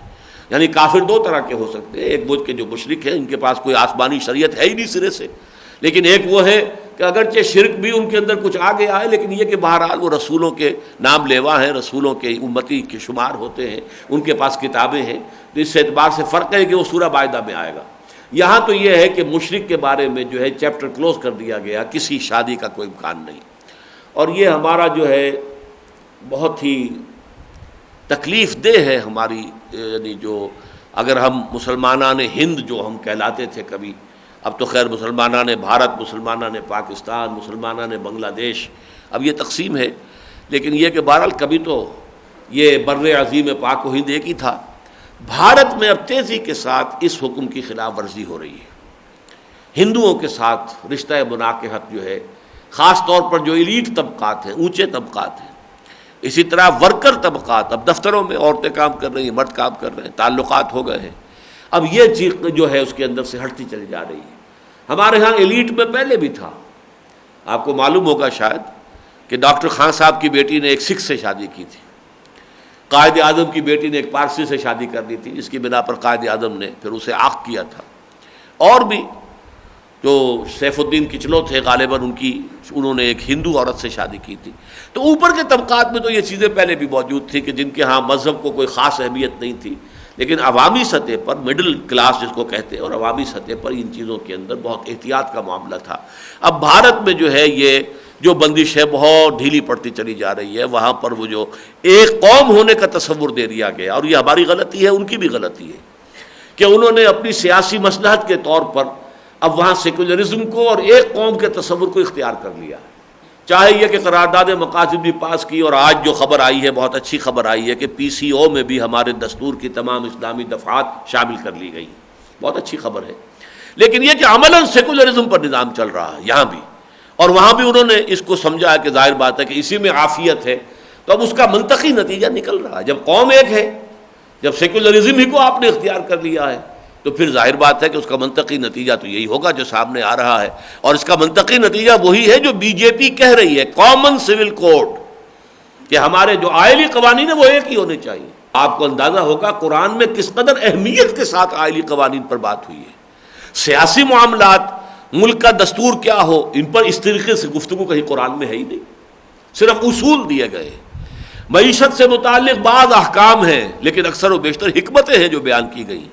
لیکن یہ جو آئلی قوانین ہیں، ان میں تفصیلات جس حد تک قرآن نے بیان کی ہے، اس سے اندازہ کیجئے کہ قرآن مجید کے نزدیک، بلکہ ہمیں کہنا چاہیے اللہ کے نزدیک، یہ آئلی قوانین کتنے اہم ہیں. قرآن میں ان کو اس قدر تفصیل کے ساتھ بیان کیا جا رہا ہے.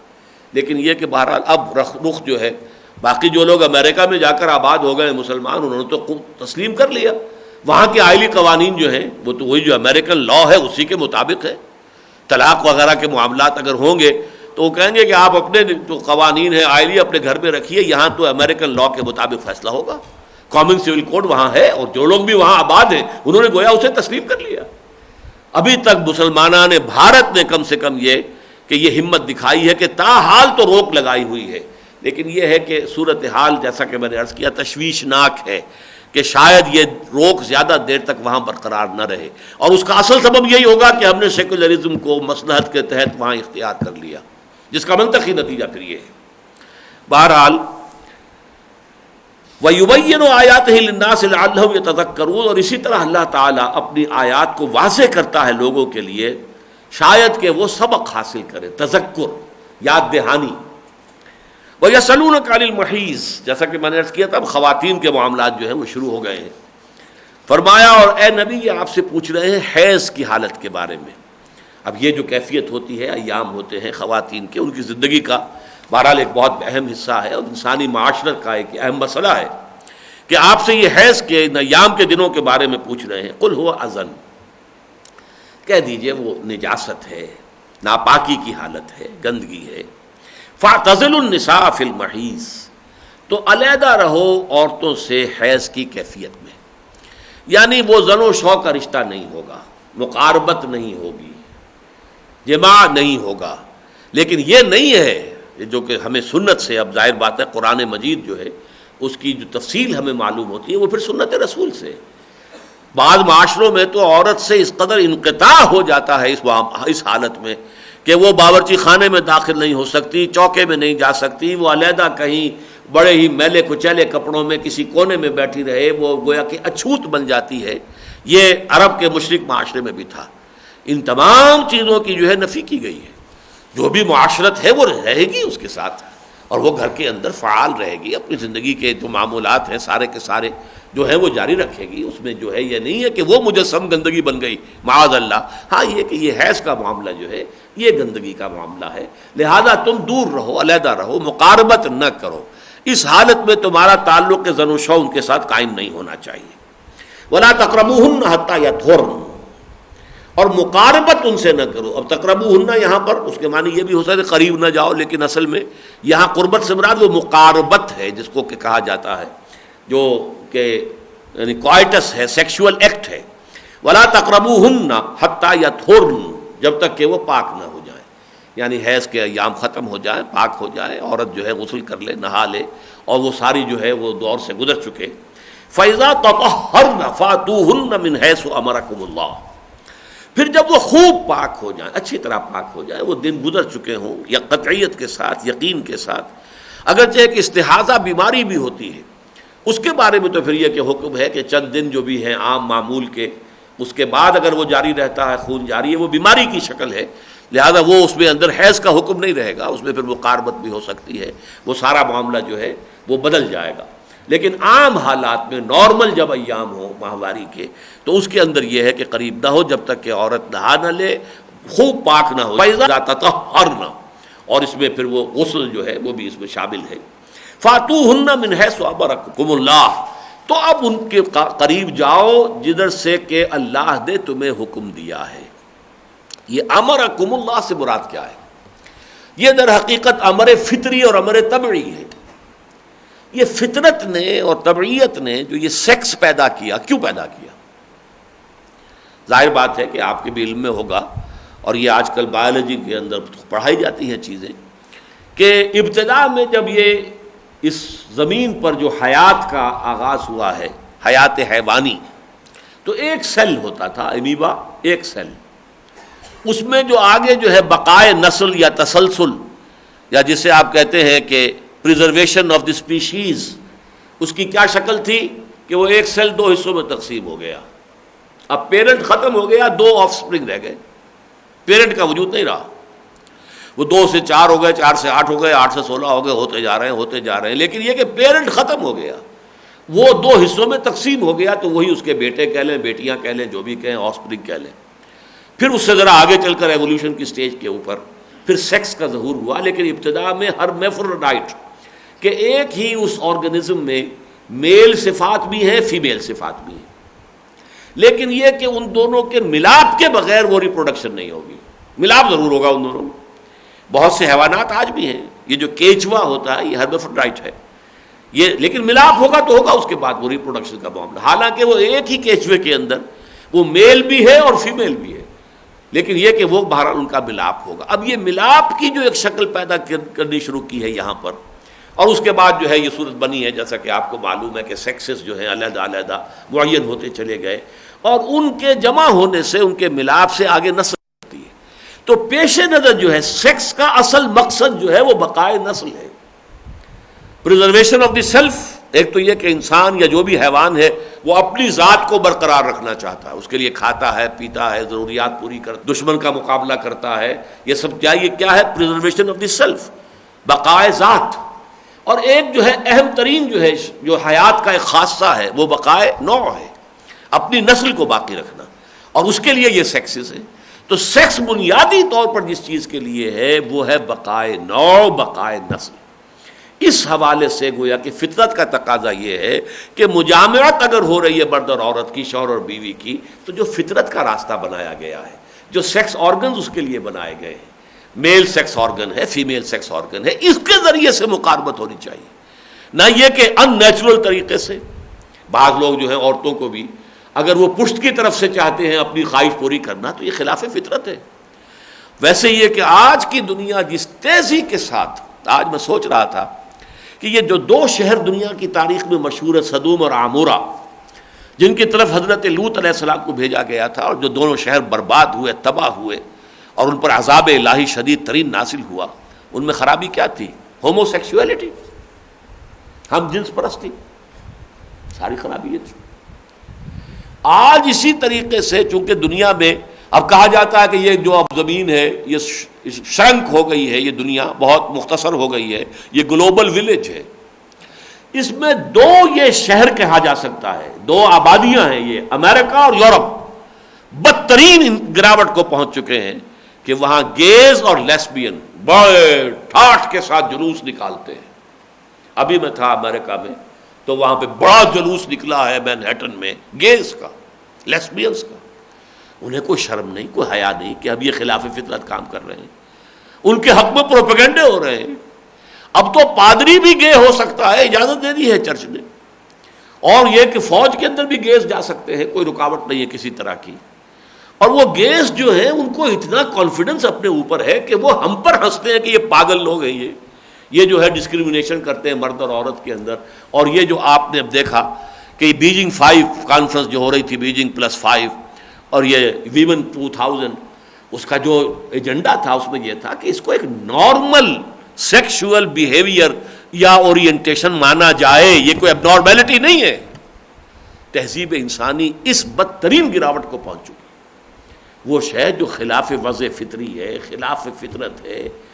خدا کا شکر ہے ابھی تک کم سے کم یہ کہ پوپ صاحب کھڑے ہوئے ہیں ویسٹرن ورلڈ میں، کرسچن ورلڈ میں، پوپ کا فتویٰ بھی ہے کہ یہ حرام ہے، یہ غلط ہے، غیر فطری شے۔ لیکن ان کا کلچر جو ہے، ان کی تہذیب، اور وہ یہودی جس طریقے سے وہ زائنزم جو کہ ان کے تمام میڈیا کے اوپر چھائے ہوئے ہیں، جس طریقے سے اس کی تبلیغ کر رہے ہیں، جس طرح اس کو اچھال رہے ہیں، جس طریقے سے کہ اس کا عام پرچار کر رہے ہیں۔ اور اس دفعہ جو میں نے سنا ہے امریکہ میں، میں کہتا ہوں کہ شاید وہی عذاب جو سدوم اور عامورہ پر آیا تھا، شاید اب زیادہ دیر نہیں ہے کہ یورپ اور امریکہ پر اللہ تعالیٰ کی طرف سے عذاب کا وہی کوڑا برسے۔ ان گیز نے اپنا ایک ویب سائٹ بنایا ہے جس کا نام ہے الفاتحہ۔ الفاتحہ کے نام سے انٹرنیٹ پر ویب سائٹ ہے گیز کا، ہومو سیکشولز کا، ہم جنس پرستوں کا۔ اس سے بھی آگے بڑھیے، ڈٹ کر کہہ رہے ہیں گاڈ از گے، خدا خود جو ہے وہ ہم جنس پرست ہے۔ پتہ نہیں کس اعتبار سے کہتے ہیں، کیا مفہوم ہے ان کا۔ شاید کہا ہو کہ چونکہ اس کی بیوی کوئی ہے ہی نہیں تو وہ اگر کوئی خواہش اس میں سیکس کی ہے تو وہ کس سے پوری کرتا ہوگا؟ اپنے آپ سے کرتا ہوگا، کیا کرتا ہوگا؟ انا للہ و انا الیہ، گاڈ از گے، اور انہیں کوئی شرم، کوئی حیا، کوئی۔ اور لبرلزم، یہ تو چونکہ ان کی اس تہذیب کا ایک بڑا اہم ستون ہے، ہر شخص کو حق حاصل ہے جو چاہے بکواس کرے، آپ کو نہیں پسند ہے نہ سنیں، آپ اپنا ٹی وی بند کر دیں۔ ہم نے کب آپ کے اوپر جو ہے لازم کیا ہے کہ ہمارا ٹی وی چینل ضرور دیکھیں؟ آپ نہ وہ ویب سائٹ وزٹ کریں، یہ تو آپ کے اختیار میں ہے، آپ وزٹ کریں نہ کریں، ہمیں حق حاصل ہے، ہم جو چاہیں جس عنوان سے چاہیں ویب سائٹ جو ہے اس کا آغاز کر دیں۔ تو یہ ہے اصل میں من حیث امرکم اللہ، یہاں ان چیزوں پر اللہ تعالیٰ نے کوئی لفظاً حکم نہیں دیا ہے، لیکن فطرت، طبع، جو بھی اللہ کی ساخت ہے، فطری ساخت ہے، در حقیقت اس کے حوالے سے جو حکم ہے وہ یہ ہے کہ اپنا جو جنسی تقاضا ہے وہ پورا کرو فطرت کے مطابق راستے سے، نہ کہ خلاف فطرت طریقے سے۔ ان اللہ یحب التوابین و یحب المتطہرین، یقیناً اللہ تعالی پسند فرماتا ہے، محبت کرتا ہے توبہ کرنے والوں سے اور نہایت پاکی اختیار کرنے والوں سے۔ یعنی اگر کسی سے کوئی غلطی کبھی ہو بھی جائے، کہیں اپنی شدت جذبات میں، حیض کی حالت میں اپنی بیوی سے ہم بستری کر لے تو توبہ کرے، تو یہ توبہ کرنا جو ہے اللہ کو بہت پسند ہے۔ آئندہ کے لیے عزم مصمم کر لے کہ میں یہ حرکت نہیں کروں گا، اللہ تعالیٰ نے اس کی اجازت نہیں دی ہے۔ جیسے روزے کی حالت میں بھی آپ جو ہے وہ اپنی بیویوں کے ساتھ جو ہے مقاربت نہیں کر سکتے، روزے سے ہیں، اسی طرح کی ایک پابندی اللہ تعالیٰ کی طرف سے یہ بھی ہے، اسے خوش دلی کے ساتھ قبول کرنا چاہیے۔ کہیں اگر غلطی ہو گئی تو توبہ کی جائے۔ وَيُحِبُّ الْمُتَطَهِّرِينَ، اور جو بہت پاک، چونکہ ان کی طبیعتوں کے اندر طہارت اور پاکیزگی جو ہے وہ اس درجے انہیں پسند ہوتی ہے، ان کی شخصیت کا جز بن جاتی ہے کہ وہ خود اباہ کرتے ہیں پھر ان چیزوں کے ساتھ، اور اس کی طرف ان کی اپنی طبیعت کا میلان بھی باقی نہیں رہتا۔ نساؤکم حرث لکم، اب یہ ہے اس موضوع پر قرآن مجید کی حکمت کے اعتبار سے بہت اہم مقام. تمہاری بیویاں تمہارے لیے کھیتیوں کے مانند ہیں، بمنزلہ ہیں کھیتی کے. کھیتی کیا ہوتی ہے؟ آپ اس میں بیج ڈالتے ہیں تاکہ کوئی گٹھلی آپ نے آم کی دوائی ہے تاکہ آم کا درخت پیدا ہو، یا کوئی آپ نے بڑے پیمانے پر بیج جو ہیں وہ ڈالے ہیں کس لیے؟ تاکہ فصل حاصل ہو. اسی طریقے سے یہ زن و شوق کا تعلق جو ہے شوہر اور بیوی کا، یہ اس کی بہترین مثال یہی ہے کہ جو بھی انسان جو ہے، مرد جو ہے، جو بھی مادہ منویہ ہے وہ ٹپکاتا ہے اور اس کے نتیجے میں اللہ تعالیٰ اولاد عطا کرتا ہے. وہ فصل ہے، وہ پودا ہے، وہ آم کا پودا ہے. آم کی گٹھلی سے آم کا درخت بنتا ہے نا، تو انسان کے نطفے سے ایک انسان وجود میں آ جاتا. تو نساؤکم حرث لکم، وہی بات پھر دوبارہ آ گئی. اگرچہ دوسرے مقامات پر اس بات کو واضح کیا گیا ہے کہ اس سیکس کے اندر اللہ تعالیٰ نے ایک اضافی شے بھی رکھی ہے، لتسکنوا الیہا. یعنی ایک تو یہ ہے کہ اولاد کی طلب، بقائے نو جسے میں نے کہا، پریزرویشن آف دی اسپیشیز، لیکن اس میں ایک سکون بھی ہے. اللہ تعالیٰ نے اعصاب انسانی کے لیے ایک سکون کا پہلو رکھا ہوا ہے، لتسکنوا الیہا. لیکن اصل جو ہے بیسک فنکشن جو سیکس کا ہے، جو پورا کا پورا ڈیولپمنٹ جو ہے اور ایولیوشن کا پورا جو میں نے ایک تھوڑا سا آپ کے سامنے جائزہ رکھا ہے، تو وہ تو بقائے نو کے لیے، اور اس کے لیے یہ سیکس کی شکل پیدا کی گئی ہے. تو نساؤکم حرث لکم فاتوا حرثکم انا شئتم. تو آؤ اپنی کھیتیوں میں جدھر سے چاہو. جدھر سے چاہو کا مطلب یہ نہیں ہے کہ مقعد میں انسان جو ہے وہ مقاربت کرے، نہیں، بلکہ یہ کہ ہو تو جو تبھی جو جگہ اللہ نے بنائی ہے اس کام کے لیے، جہاں کے تخم ریزی ہو تو اس سے کوئی جو ہے نتیجہ نکلے. لہذا ہو تو وہی، لیکن یہ کہ سامنے سے، پیچھے سے، سائڈ سے، بیٹھ کر، لیٹ کر، جس طریقے سے بھی ہو، اس میں یہ کہ پوری آزادی، انا شئتم، جیسے بھی تم چاہو، اس میں تمہارے لیے کھلی آزادی ہے، اس میں کوئی رکاوٹیں نہیں ہیں. لیکن یہ کہ اس میں جو بھی معاملہ ہے وہ اولاد کا، جو فطرت، جو وضع فطری ہے اس کے مطابق. وَقَدِّمُوا لِأَنفُسِكُمْ، اب یہاں اس کو اور نمایاں کر دیا گیا، اور اپنے لیے آگے کی بات، آگے کی تیاری کرو. یعنی اولاد در حقیقت انسان کے لیے ایک سرمایہ بھی ہے. جیسے کبھی آپ جوان ہیں اور آپ کے بچے چھوٹے ہیں، آپ انہیں پال رہے ہیں، پوس رہے ہیں، ان کی نگہداشت کر رہے ہیں، کھلا پلا رہے ہیں. ایسے ایک وقت آتا ہے کہ جب کہ والدین بوڑھے ہو جاتے ہیں، اب انہیں کیئر کی ضرورت ہوتی ہے، اب انہیں ضرورت ہوتی ہے کہ ان کی خدمت کرے. بعض اوقات جو ہے وہ بہت ہی، اگر بڑھاپے کو پہنچ گئے ارذل العمر تو بچے ہی بن جاتے ہیں بالکل. پھر تو شاید بعض حالات میں ان کی صفائی بھی جو ہے وہ بچوں کو یا جو بھی ان کے تیماردار ہیں انہیں کرنی پڑتی ہے. تو اس حوالے سے لیکن یہ کہ تم اولاد جو ہے در حقیقت وہ تمہارا ایک سرمایہ ہے، تمہارے لیے مستقبل کا ایک سامان ہے، مستقبل کا سہارا ہے، تمہارے بڑھاپے کی گویا کہ یہ عصا ہے، عصائے پیری ہے. قدموا لانفسکم، تو بجائے اس کے کہ اس سے توحش ہو، اس کو کم سے کم کرنے کی کوشش کرو. میرے نزدیک تو در حقیقت یہ جو لیسبین اور جو گے کا معاملہ دنیا میں بہت پھیلایا جا رہا ہے، اس میں بھی غالباً کچھ لوگوں کے پیش نظر یہ ہے کہ یہ جو آبادی بڑھ رہی ہے اس کو گھٹایا جائے. اس لیے کہ اگر سیکس کا وہ راستہ کھل جائے تو ظاہر بات ہے اولاد کے پیدا ہونے کا تو کوئی سوال نہیں. نہ لیسبینز کی اولاد ہو سکتی ہے، نہ گیز کی اولاد ہو سکتی ہے، تو آبادی گھٹ جائے گی. اسی طریقے سے ایک صاحب نے بڑی اہم تقریر کی ہے، انگریزی میں اس کا کیسٹ ملتا ہے، کہ یہ جو اس وقت بہت بڑے پیمانے پر افریقن کنٹریز کے اندر یہ جو ایڈز کا مرض ایک وبائی شکل میں آیا ہے، یہ بھی ایک سازش کے تحت وہاں پر یہ جراثیم اس کے عام کیے گئے ہیں. آبادی کو گھٹانا مقصود ہے. یہ شیطانی چالیں کس کس طرح کی اوپر سے چلی جا رہی ہیں اس کا ہمیں اندازہ نہیں ہے، اور ان کے پاس وسائل و ذرائع ہیں، کیونکہ جو بھی انہوں نے کوششیں کر کے دیکھ لی ہیں وہ آبادی تو بڑھ ہی رہی ہے، گھٹ نہیں رہی. ان کی آبادی گھٹ رہی ہے. انہیں خوف یہ ہے کہ یہ ممالک جو ہیں، ایشیائی ممالک، افریقی ممالک، جن کی آبادیاں بڑھتی چلی جا رہی ہیں، ایک وقت میں ہم تو اقلیت بہت ہی چھوٹے تعداد میں رہ جائیں گے، بلکہ ان کے امیگرنٹس ہمارے آ کر ہمارے ملکوں پہ اصل قابض وہ ہو جائیں گے. ان کی اولادیں بڑھ رہی ہیں اور ہماری تعداد گھٹ رہی ہے. وہ تو اولاد پیدا کرنا ہی انہیں بہت مشکل معلوم ہوتا ہے، پھر پالنا پوسنا بہت ہی کٹھن کام. بڑے دھڑلے سے کہتے ہیں کلنٹن صاحب ریزنگ آف اے فیملی، اور کیا فیملی ریز کی ہے انہوں نے؟ ایک بیٹی ہے اس کی، وہ پالی ہے، پوسی ہے، وہ بہت بڑا کارنامہ انہوں نے اسے ایک خاندان قرار دے رہے. ان کے یہاں یہ تو تصور ہی نہیں کہ کہیں 9 10 10 11 بچوں کا بھی سوال ہو. یہ تو گویا کہ ان کے ہاں اس چیز کا تصور کرنا بھی ممکن نہیں. تو یہ بھی اس کی گویا کہ سازشوں میں سے ایک سازش ہو سکتی ہے، واللہ عالم. وَقَدِّمُوا لِأَنفُسِكُمْ، اپنے لیے اپنے مستقبل کے لیے سامان فراہم کرنے کا فکر کرو. وَاتَّقُوا اللَّهَ، اللہ کا تقوی اختیار کرو. وَاعْلَمُوا، اور جان لو، أَنَّكُمْ مُلَاقُوهُ، کہ تم لازماً اس سے ملاقات کر کے رہو گے. ملاقات کرنی ہے، یہ ملاقات ٹالی نہیں جا سکتی. فَإِنَّهُ مُلَاقِيكُمْ، جیسے سورہ جمعہ میں کہا گیا کہ اے یہودیو، تم چاہے جتنا بھی اس موت سے بھاگو، لیکن یہ موت تم سے آ کے ملاقات کر لے گی. فَإِنَّهُ مُلَاقِيكُمْ، وہ اس طرح تم چاہے اللہ سے نہ ملنا چاہو، اللہ تم سے ملاقات فرمائے گا، اور تمہیں پیش ہونا پڑے گا اس کے سامنے. حاضری ہوگی، پیشی ہوگی، حساب کتاب ہوگا. چونکہ یہ قانون جو ہے اس کے بارے میں جان لیجئے کہ ایک ہے قانون کی جو بھی شکلیں ہیں، یہ کرو یہ نہ کرو، لیکن اس کی روح جو ہے وہ تقویٰ ہے. اس سے پہلے ہم دیکھ چکے ہیں کہ جہاں حج کا ذکر آیا کس قدر تکرار کے ساتھ، واتقوا اللہ واتقوا اللہ واتقوا اللہ. حج اپنی جگہ ایک بہت بڑی عبادت ہے، لیکن ایک اس کے ہیں مناسک، اس کے ریچولز، وہ ظاہری شکلیں ہیں ان کی. ایک ہے اس کی روح تقویٰ. اس روح تقویٰ کو مد نظر رکھو. اگر وہ ہے تو پھر حج حج ہے، قربانی قربانی ہے. لیکن اگر وہ روح تقویٰ موجود نہیں ہے تو نہ تمہاری قربانی جو ہے لن ینال اللہ لحومها ولا دماؤها ولکن ینالہ التقویٰ منکم. ان قربانیوں کا خون اور گوشت اللہ تک نہیں پہنچتا.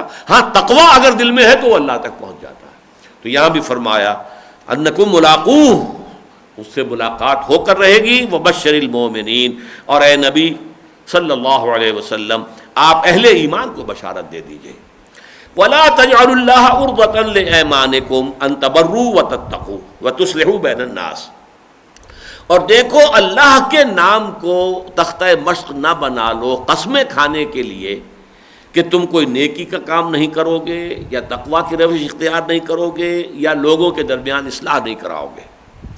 بعض اوقات ایسا ہوتا ہے کہ آدمی غصے میں آ کر خدا کی قسم اب یہ کام میں کبھی نہیں کروں گا. خاص طور پر یہ اصلاح ذات البین، آدمی نے کوشش کی، بہت کوشش کی کہ ان کے معاملات درست ہو جائیں، جھگڑے ختم ہو جائیں، نہیں ہوئے. اچھا بھائی اب ٹھیک ہے، میں قسم کھاتا ہوں میں تمہارے معاملات میں دخل نہیں دوں گا. نہیں، غلط کام ہے. اصلاح ذات البین ایک اچھا کام ہے. اگر اس کے نتائج ابھی تک نہیں نکلے ہیں تو آئندہ جاری رکھو، قسم مت کھاؤ. اور اللہ کا نام لے کے قسم کھا رہے ہیں ایک نیک کام سے رکنے کے لیے. تو تم اللہ کے نام کو تختہ مشق نہ بناؤ، ہدف نہ بنا لو کہ تم اس کے حوالے سے قسم کھا رہے ہو. اور قسم کھا رہے کس بات کی؟ کسی بدی سے رکنے کی قسم کھاؤ، بہت اچھی بات ہے. کسی گناہ سے کہ ترک کے لیے قسم کھاؤ، بہت اچھی بات ہے. لیکن کسی نیکی کے کام سے رکنے کے لیے، کسی تقویٰ کے کام سے رکنے کے لیے. ہوتا ہے کسی شخص سے ایسے ناراض ہوئے، حضرت ابو بکر نے قسم کھا لی تھی.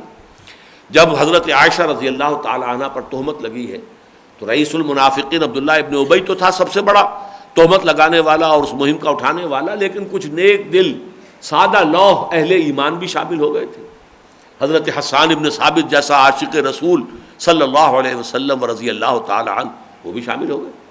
مستح ایک عزیز تھے، شاید بھانجے یا کوئی ایسا رشتہ تھا حضرت ابو بکر سے، غریب آدمی تھے. حضرت ابو بکر جو ہے ان کی مدد کرتے تھے، تعاون کرتے تھے، مالی امداد دیتے تھے، وہ بھی شامل ہو گیا اس میں.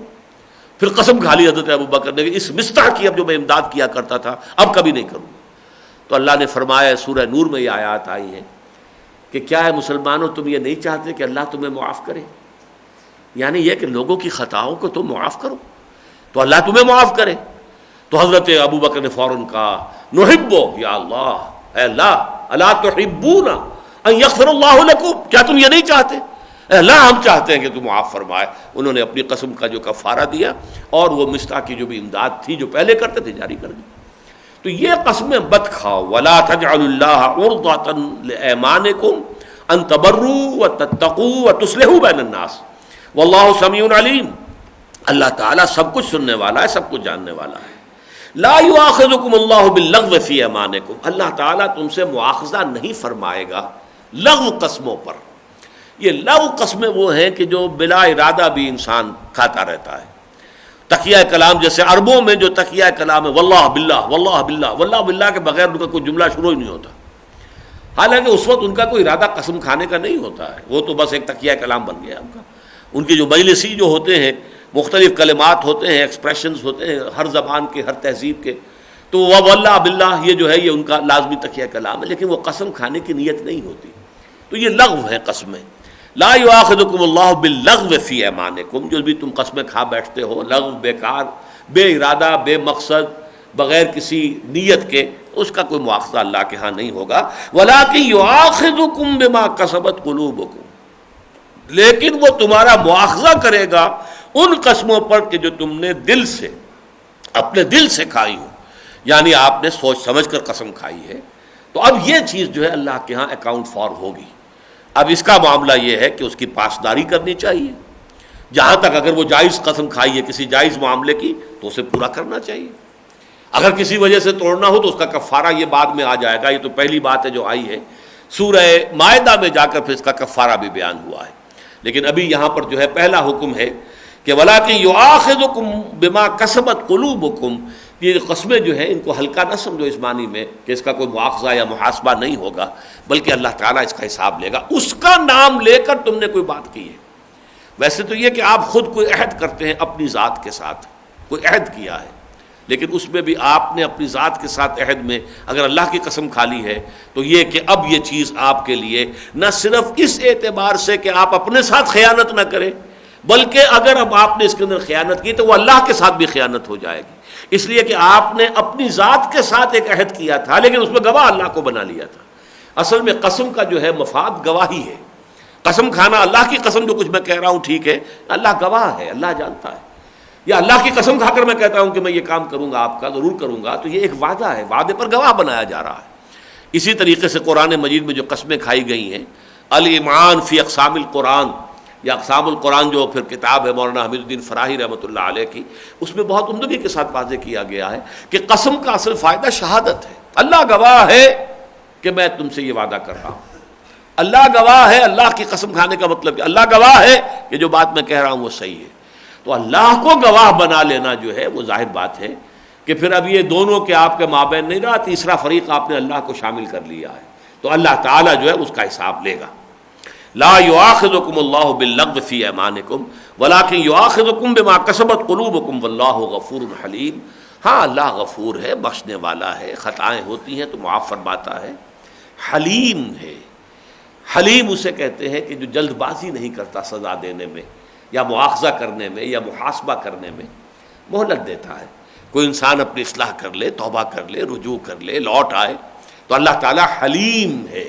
وہ ان تمام چیزوں کے اوپر فوری طور پر کارروائی نہیں کرتا، بلکہ اپنے بندوں کو مہلت دیتا ہے کہ وہ اپنی اصلاح کر لے اور گناہ سے رجوع کر لے. بارک اللہ لی و لکم فی القرآن العظیم ونفعنی وإیاکم بالآیات والذکر الحکیم.